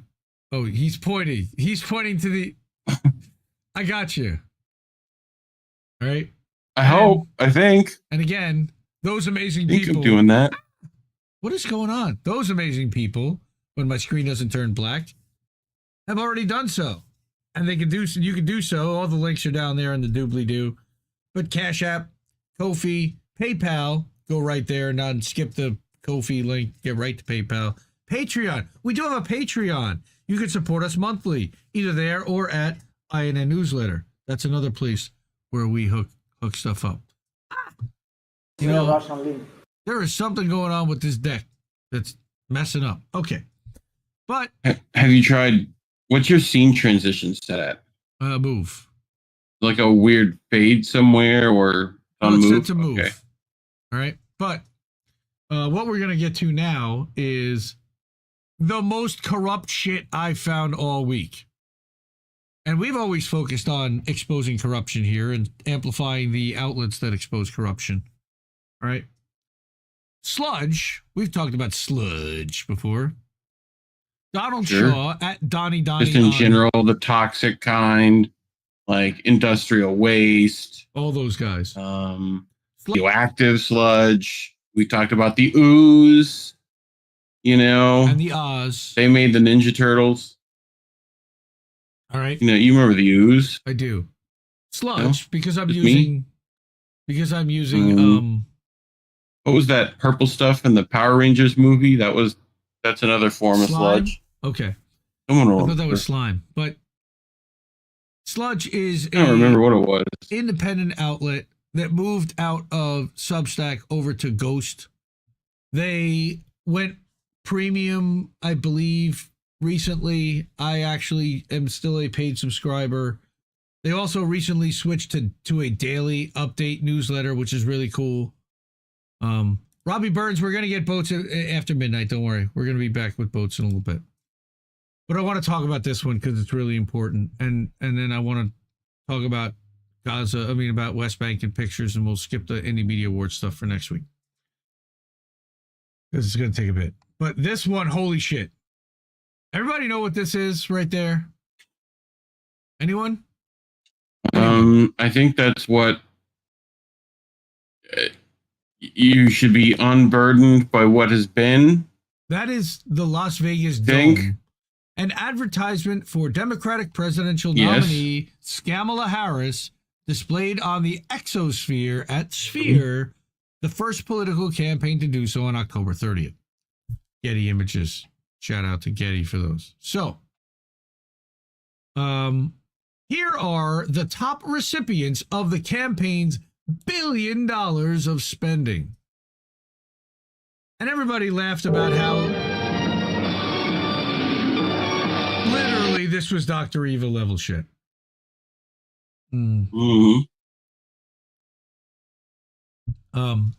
Robbie, yes, there was fish, but I didn't catch it on a boat. Coffee. But Robbie, there were fish. Coffee. It was just that it was on a boat. I ate it on land, and it was Alaskan king crab. If any of you editors out there want a fun project, if you could just go back through all of the episodes of How Did We Miss That and catch when Indy his coffee, that would be great. And just compile that into a little supercut. Whatever. Please and thank you. There's only one person I would want to do that, and he's retired, sir. So I would allow it if Joe came back to do that. But after raising more than $1 billion and spending $20 million more than she raised, the Kamala Harris campaign is expected to end up with millions of dollars of debt once it's done paying vendor invoices. That reminds me of Brewster's Millions, Obama. right? It reminds me of Brewster's Millions, where they have to spend everything that comes in automatically, $30 million in 30 days, or to get 300. Similar to the producers, we have to have the worst play with Hitler, and then everyone will hate it. The debt will likely be passed along to the DNC, unburdening the Harris campaign, and could now burden the party as it works to rebuild its catastrophic election season. No. President-elect Donald Trump, very rude, is already scoring political points over the Democrats' debt issues. Over the weekend, Trump wrote on Truth Social, quote, "Whatever we can do to help them during this difficult period, I would strongly recommend we as a party, and for the sake of desperately needed unity, do. We have a lot of money left over that our biggest asset is earned media, and that doesn't cost very much." He literally offered to settle their debt. Doesn't cost very much. Dude, what a fucking phenomenal troll. You've already heard about some of the Harris campaign's most outlandish splurges, like the $1 million paid to the media company of surrogate Oprah Winfrey, or running ads on the Las Vegas Sphere, as you saw above, or spending 6 figures to build a set for the Call Her Daddy podcast while declining to appear for free on the Joe Rogan podcast. Not that there's anything wrong with that. Well, it was. They lost. But these expenditures are peanuts. Peanuts, not the other word. Rest in peace. Rest in peace, may he. Compared to Rest in the sky. May he forever have all the nuts he wants. Compared to where the bulk of the $1 billion Him and Harambe. Compared to where the $1 billion plus in spending went, with the campaign's disproportionate dependence on paid media over the Trump campaign's earned media strategy of podcast appearances and organic social interest. I mean, people actually liking them. Democratic media consultants, the biggest parasites in the history of Earth, have been paid hundreds of millions of dollars by the Biden and Harris campaigns. Money that is enriching the firm's founders and partners through commissions. Again, I'm going to repeat that portion of the line. Democratic media consultants have been paid hundreds of millions of dollars to lose by the Biden and Harris campaigns. Money that is enriching the firm's founders and partners through commissions that will then be pumped back into the system to ensure that they get more shitty losing campaigns to manage in the future. Because Putin's a madman. That's what they're going to blame. These Democratic consulting firms, aka parasites, typically have their own revolving door ecosystem.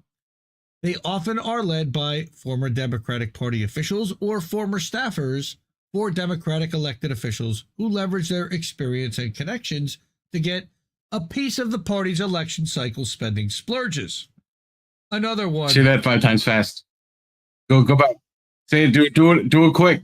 I want this to be a new Jesse song. Election cycle spending splurges. Mm-hmm. That sounds like a Jesse J album. A piece of the party's election cycle spending splurges. Election cycle spending. Piece of the party's election cycle spending splurges. Let's not. Election cycle spending splurges. We did shout out our friend Peanut. We can't leave out Fred. Shout out R.I.P. to Fred. Rip Fred. Media up there with Harambe. The number one. Ready for this? You ready to have your blood boil? Ready for this? Ready for this? You hear this? You hear about this? Again, shout out to sludge.com, Donald Shaw for calling this. The Harris campaign's largest vendor was the creatively named Media Buying and Analytics LLC, a front company for the Canal Partners media firm. Or the Canal Partners. Okay. So they're just like some longshoremen in Jersey. There's a link. The Canal Partners. And they're basically Canal Partners admitting that they own this Media Buying and Analytics. Formed in 2019, Media Buying and Analytics has overseen more than $280 million in ad production and placement spending for the last 3 election cycles. Not just the Harris campaign, but also the Biden campaign. But it sounds like in this election cycle, for the Harris campaign. Is there. So if that's correct, that means that that's since August. And that total is expected to increase once commission disclosures covering the final phase of the campaign are filed. Let's go full throttle. Hello, it's me, Joe. It's me, Joe. It's me, Joe. Canal Partners Media's president is Bobby Kahn, a former chief of staff for Georgia Governor Roy Barnes and former chair of the Georgia Democratic Party. So he's another insider piece of shit, corrupt part of the system. Kahn, back in 1993, formed Luke Media, L-U-C Media, and his firm merged with Abar Hutton Media in 2013 to form Canal Partners. So he's been in media for a long time, left for a while, let someone else run it as his partner, went back to it. Abar Hutton Media was formed by Barbara Burr and Shelley Hutton, who remain with the firm as partner buyers. These are the people who run the firm. But Bobby Kahn left, leveraged his stuff, and now he's got access to creating stuff for the Democratic Party, and his firm was enriched to the point of $280 million worth of contracts. Now, what does that mean exactly? And I'm going to back up here for a second, because that doesn't mean that media buying and analytics got $280 million. It says that they oversaw it in ad production and placement spending. And this is where the right-wing hysterics are going to read that number and be like, they made tons of money as consultants. Consultants get 15% or 10% off the top. So they still got $28 million. But most of that money went into paying production people, paying creative people, paying for ad time, all right, and paying salaries. It didn't all go into the pockets of the people who are consulting the Democratic Party. I want to establish that right now. It's corrupt as fuck either way. It's corrupt. Sure. But most of that money did not go to the consultants. It was spread around by the consultants, which gives them a lot of cachet, power, and clout with the people they spread it around to, which is what's used to influence a lot more. How the hell do you think? Yeah, it's a little extra spending money. It's not a little extra spending money. It's the people who hired Chris Mowry. A lot. Chris Mowry, all right? And dumbasses like Victor Shee and people and mouthpieces like JoJo from Jersey and Brooklyn douchebag Defiant and the Midas Touch dumbasses that are millionaires in themselves, but there's certainly enough money to go around from this organization to head their way to brainwash people about the Democratic Party and to TDS fearmonger people. All right. $280 million. That ability to spend that kind of money gives you power with the networks. It gives you power with the ad agencies yourselves you have to outsource that volume of creation. It's spread around to them and all of their friends, and everybody got rich and everybody got a piece. What was that line about? George said it's a big club and you ain't in it. You and I are not in the big club. All right.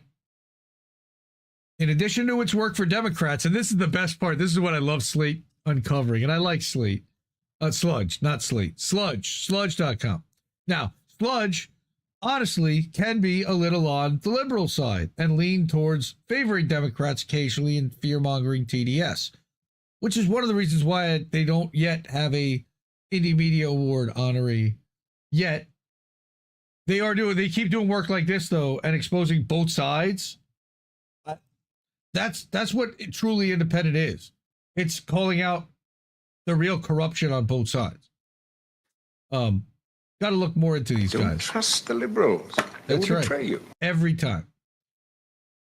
Right, but here's the funny part, that in its addition to work for Democrats, Canal Partners, Bobby Kahn, works for businesses and trade associations, including work that directly counters Democratic Party policy objectives. So they're playing both sides. What do you mean? Well, which may explain why it conducted its Harris work through a shell company. Well, that would look really bad if, for example, it came out that in 2022, it worked for a Pharmaceutical Research and Manufacturers of America Front Group, Rare Access Action Project, to help it run ads opposing the Biden administration's policy allowing Medicare to negotiate lower drug prices. But why couldn't the Shell company just been Shell? But they're working. Would that have been too on the nose? But they're still working for the administration. All right. To get them reelected so that they can then lobby them on the other half, on the other side that's paying them to raise drug prices. Okay. Anyway, a review of nonprofit tax documents. You okay? It kind of broke me. Your brain was steaming there, I think, a little bit. All right. You know? All right, here. In 2017, it worked for Uber as the company was lobbying for permission to operate in Western New York State, a policy that was opposed by unions, naturally. Unions.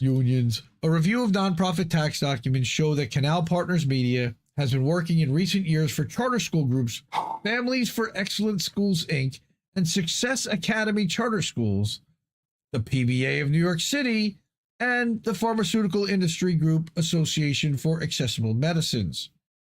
So all of these other industry groups and lobbying organizations that are trying to petition the government, they can literally walk across the hall to the organization that's marketing on behalf of the government and go, hey, can you get my guys a meeting with your guys to be able to have this conversation and hash it out? That's corrupt as fuck. And that's what happens here. Now, here's Gambit Strategies. And a funny side note, this was actually a corrected typo. Initially, it did not say production, and I screen capped it and tweeted them out and called them out and be like, is that a typo? Because that's one of the funniest typos I can remember in a while. And I'll tell you what it said afterwards. The Washington, D.C. based digital firm Gambit Strategies was paid $122 million for media production and placement by the Harris and Biden campaigns as of the middle of October. What it originally said was media protection. And I just thought that that was funny because they were running a media protection racket for the campaign, running cover for a losing campaign. They didn't really do a very good job. They didn't really do a very good job of protection. Sorry, Don. Sorry. That was very funny. Are you fucking kidding me? No. Hey, look, typos happen. That one happened to be a happy accident. All right. But here, another company that popped up from parasites, founded in 2021, Gambit Strategies, specializes in digital persuasion and mobilization and doesn't work on fundraising. Digital persuasion and mobilization. Because they don't need to. Gambit partner Megan Klassen was a senior paid media advisor to President Biden's 2020 campaign. So she leveraged those people in order to keep herself employed and now be hired by the next campaign.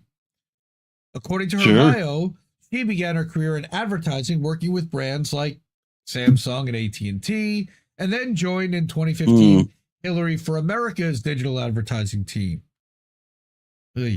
Probably correct the record and Priorities USA, cats, right? Priorities USA, that's right.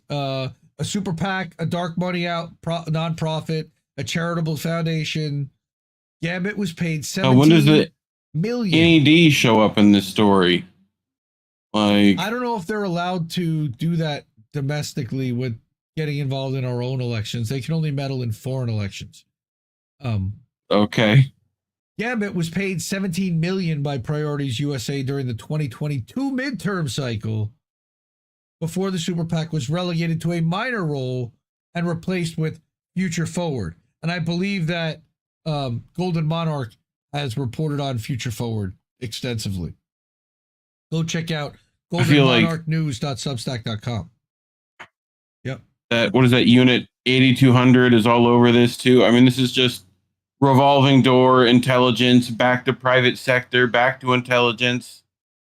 Like, to advertising too. Well, back to advertising. Like that. Yes. Yeah.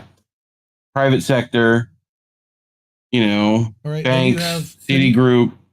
Again, another $100 million, another 9-figure organization, Bully Pulpit Interactive.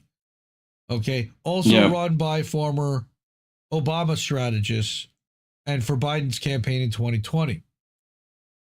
Multiple partners, including people you've never heard of, but are all awful people and likely when it comes to advertising, and people that we don't like and that have been in WEF global leaders. Push narratives like crazy.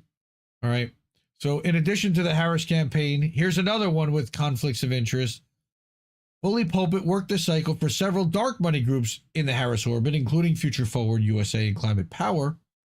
But a review of Snapchat data shows that their political advertising this cycle focused on swing state users and targeted demographics like beauty mavens, clubbery and party people, reality TV fans, and battle combat and FPS gamers like Reef. Yes. All right. This sports broadcast brought to you by Blackhawk 6. That's right. You know, like. But here, like Canal Partners Media, Bully Pulpit has worked with business interests that are misaligned with some Democratic Party positions. That's a very kind way of saying a blatant conflict of interest. The company was paid almost $760,000 in 2018 by Partnership for America's Healthcare Future, a nonprofit formed to resist Democratic efforts to create a universal healthcare system, according to a collaborative report by the American Prospect and MapLight. Partnership for America's Healthcare Future, their members include the pharmaceutical company group Biotechnology Innovation Organization, that's Bio, hospital industry group, the AHA, and the Healthcare Leadership Council, which counts among its members Blue Cross Blue Shield, Pfizer, and United Health Group. Exactly who you want to talk to when you want to talk about advocating for universal health care, right, folks? Hilarious. Perfect. Hilarious. Sounds perfect. All right. No, not Center for American Progress. That's the American Prospect, J-Dub. That's David Dayen's outlet. But yeah, Center for American Progress. All these people are just awful. Yes, I agree. They probably do have links to CAP in some way, shape, or form. But here is the largest pro-Harris super PAC, Future Forward, paid more than $6.7 million. The media buying firm just won Waterfront Strategies. Like I said, they spread this money around. An arm of DC-based media giant GMMB. And then they paid out another $2.9 million to BPI. Remember, BPI up here is Bully Pulpit Interactive. Right? It's all incestuous. They're paying each other for all kinds of stuff. Right? But this one is just really bad. Like, you're being paid by, now that was in 2018. That's a little, but still a nonprofit set up to advocate against universal health care. Why? Well, because it was a nonprofit set up by Blue Cross Blue Shield, Pfizer, and United Health Group, among others. All right. Oh, this was the other one I loved. A review and tax document showed that Bully Pulpit has also worked for business interests like the U.S. Telecom Association and the Nuclear Energy Institute. I love that one. Shout out to Donald Shaw over at Slate. Oh, Sludge, not Slate. Fuck Slate. Sludge is much English, better. motherfucker, do you speak it? No. In Springfield, they're eating the dogs. No, that is not true. He is a sick puppy. Yes, that is true. Sometimes I can be. But all right. Let's see. Is this going to go dark? No, we're good. Okay. So I had like one more thing and then we'll get to boats. We'll cancel that out and all right.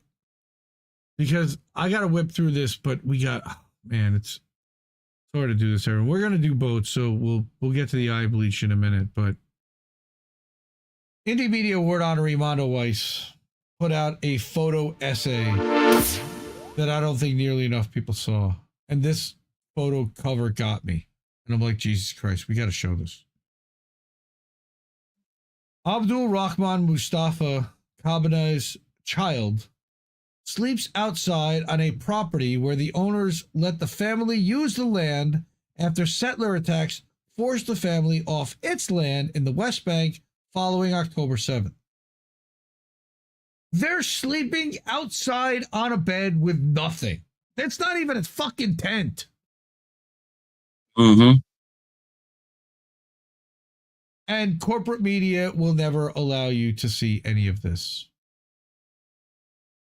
As he says, while the world watches Gaza unfold, a shadow is cast upon the occupied West Bank, where a surge of unprecedented violence and displacement is taking place. Abdul Rahman says it's a totally different life between October 6th and October 7th after his entire community was forced to flee or fear for their lives. Since October 7th, 20 Palestinian communities in the West Bank, again, they did not attack anyone on October 7th. The West Bank didn't do this. Hamas was in Gaza. Compromising over 1,000 people have been displaced due to settler violence. Additionally, of course, the number of Palestinians displaced by settler violence on an average per month has more than doubled, totaling 280 per month. Again, let's remember what's happening there. They're literally just walking up to people's house, people and saying, you know this house? Get the fuck out. This is now our house. And then we're going to get a bulldozer and destroy everything that you've worked for, built, and lived for. And I don't give a shit where you go, but it ain't going to be here. That's what's going on here. And the world just stands by and watches. All right. Again, in tandem with settler violence, home demolitions by the Israeli government have also increased. In a recent report by the United Nations Humanitarian Agency, which, of course, Israel deems Hamas, it states from October 7th through June 3rd of this year, the Israeli government destroyed over 900 homes, displacing over 2,000 people through demolitions alone. And that there was a 36% increase in displacement just since the beginning of 2023. Yeah, we're going to do boats. We're going to do boats after this. Mm-hmm. Following images were taken in the South Hebron Hills and Jordan Valley of the West Bank. The photographs document 5 families that have been forced out of their communities due to settler violence or lost their homes from demolitions, and in some cases due to both. Their stories share an ongoing reality of displacement and settler harassment throughout the West Bank, and now also, by the way, throughout southern Lebanon. He says every single family I spoke with is still being harassed by the same settlers who displaced them and reported their homes to the army for demolition. It's not enough that they kicked them out of their homes and destroyed their homes. They're still harassing them.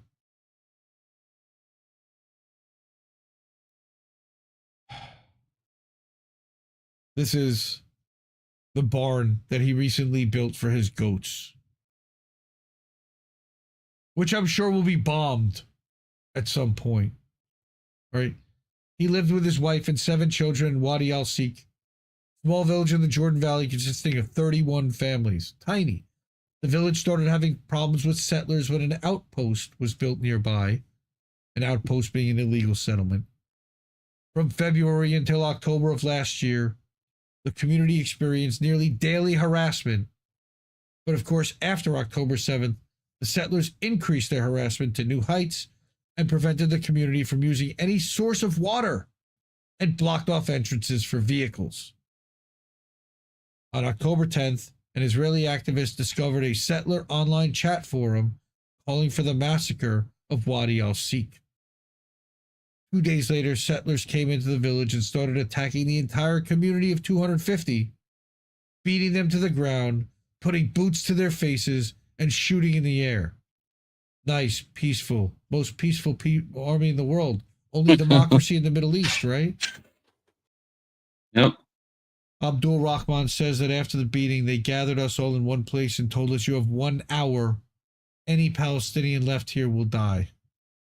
The entire community left on October 12th and have been displaced throughout the surrounding areas.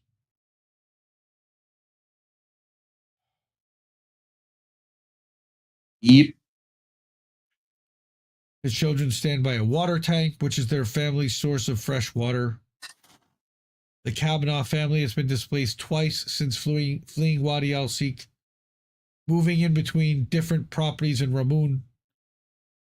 The owner of the land where they're currently living has allowed them to stay temporarily, and they don't know what they'll do once they have to leave.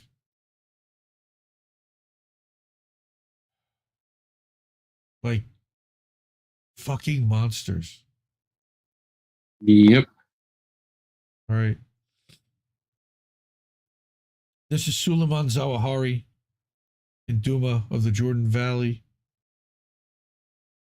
Rashahash Rashash was a small community located in the Jordan Valley. In 2015, the Israeli civil administration demolished all the homes in Rashash. The members of the community, most of the members of the community left, except for Suleiman Zwahari and his tribe. The tribe comes from a long history of Bedouins, and their livelihood depends on grazing sheep. But since 2017, Israeli settlers started expanding more structures near their land, denying access to grazing and blocking access to their spring, a vital resource for the village. Go figure. Again, yep. The fight over water. After October 7th, the community faced an even harsher reality. 3 days after the 7th, settlers brought bulldozers and blocked the entrances to the village, came into the community, and increased their harassment. Where have we heard this before?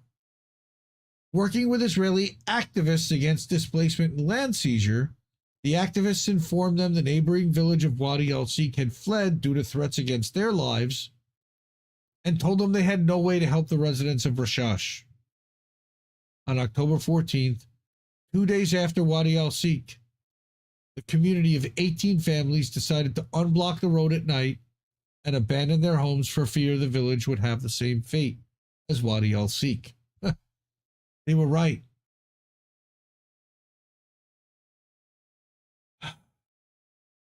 Suleiman describes it as a Nakba following another Nakba, saying of the settlers that they used the war to take our lands. The community currently finds themselves spread out in the neighboring town of Duma. I mean, look at that. His home was recently demolished for being unauthorized by the Israeli civil administration, and he now sleeps in a tent with his family next to Suleiman's tent. That was his cousin. They're just destroying these for the sake of destroying them. There's his son who poses for a portrait on his mattress where he sleeps in a partially demolished building in Duma.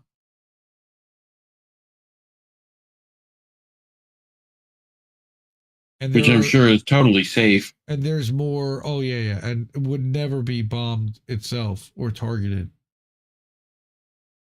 I mean, they collect items from the rubble of their recently demolished home. Just the same story over and over again. Look at this. They found a cave for shelter and sleeping for when it actually does rain in the desert. Like, this looks literally like Star Wars. Like, this is what Annie M and Aunt Beru, Uncle Owen and Aunt Beru.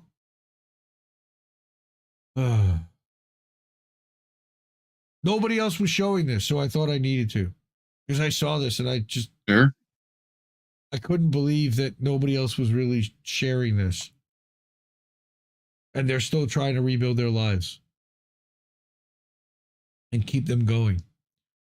Mahmoud fixed an olive tree with his son Anan outside a shed on his property that will now be his temporary shelter. This is my land. I have the right to build a shelter for my children on my property. And he said, all my life dreams collapsed in front of my eyes. We're waiting for God. We have no plan. Well, unfortunately, we know what Bibi's plan is and what Israel's plan is for them. Yep. It ain't good. Here's another makeshift mosque for them to pray in before going to sleep in the shed that is their new home.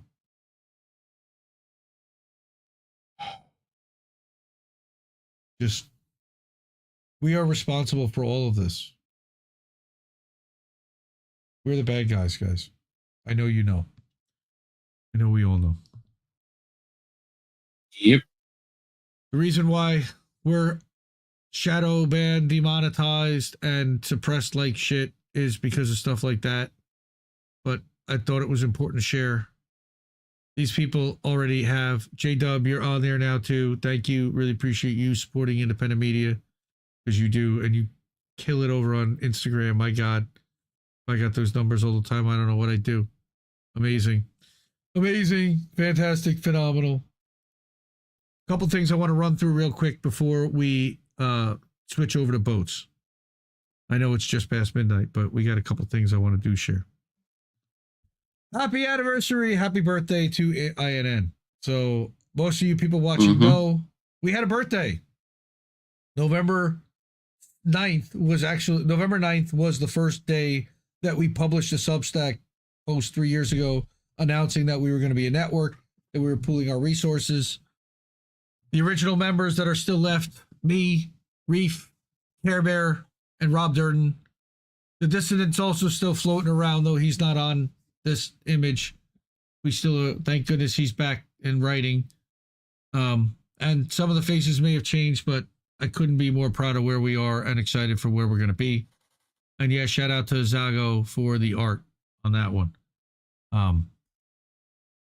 So next, we had a new show debut this week that did a liberal meltdown tier list that definitely had people melting down.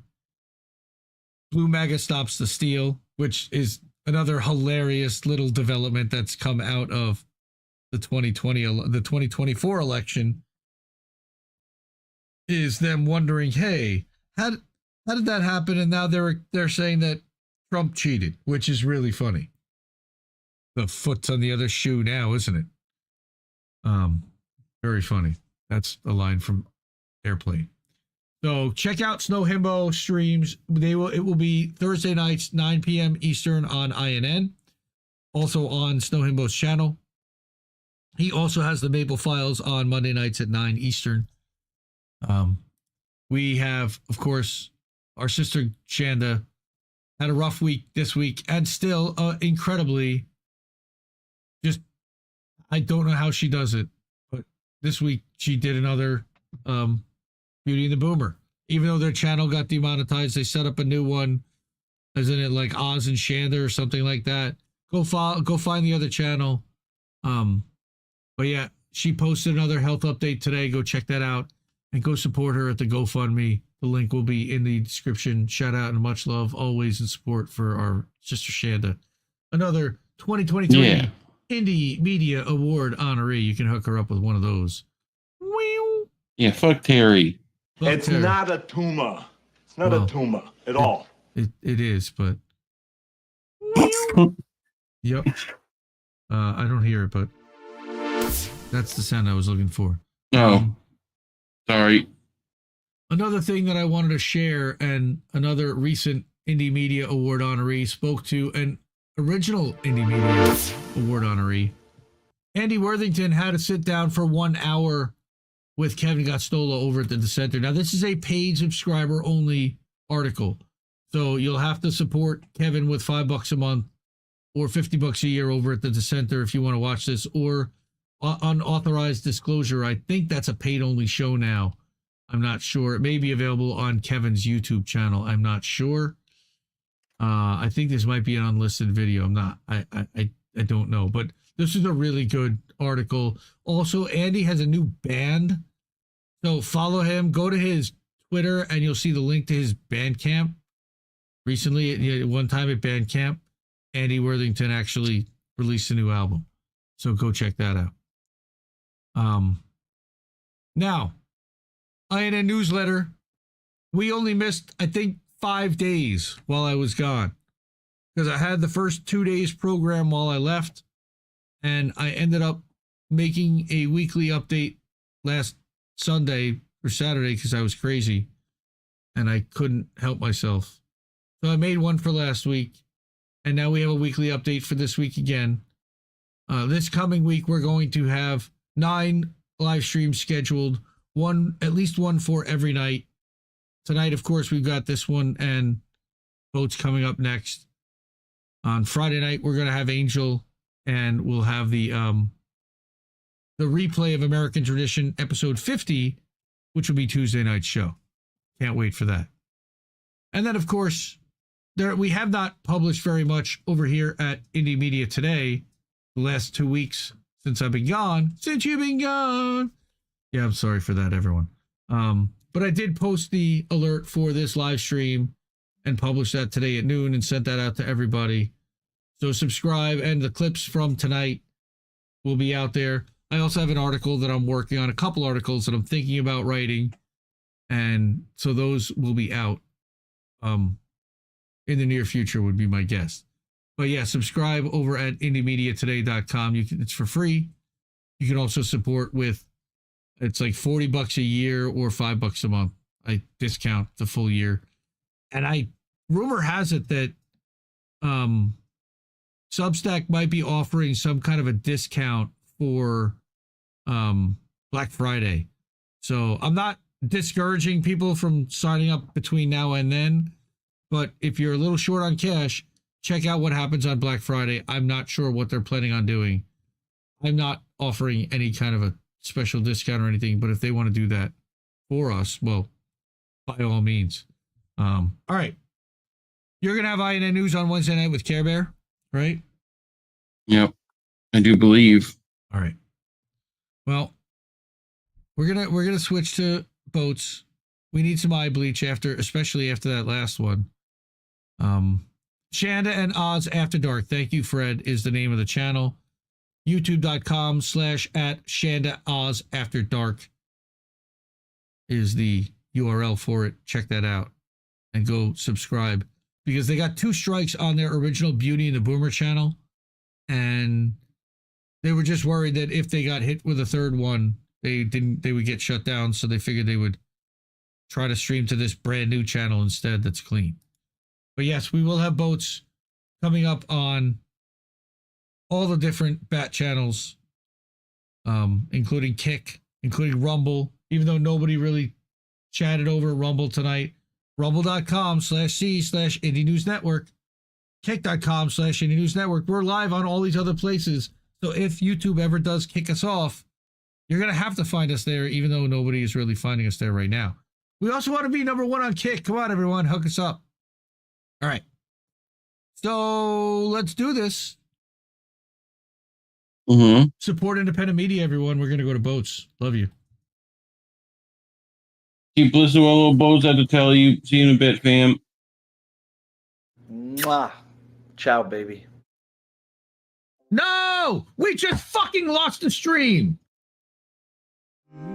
I think I liked it better being blind, when I couldn't read between the lines, and when I couldn't see the cracks in the structure that lay bare before me the whole time. I think I liked it better back when I suspended disbelief and swallowed pride. I thought I knew the difference in the red from the blue, but they both bleed us so dry. They both bleed us so dry. My favorite songs don't hit the same way. I get to the end of a 4-minute track and I'm only looking back thinking, what did they actually say? So I try.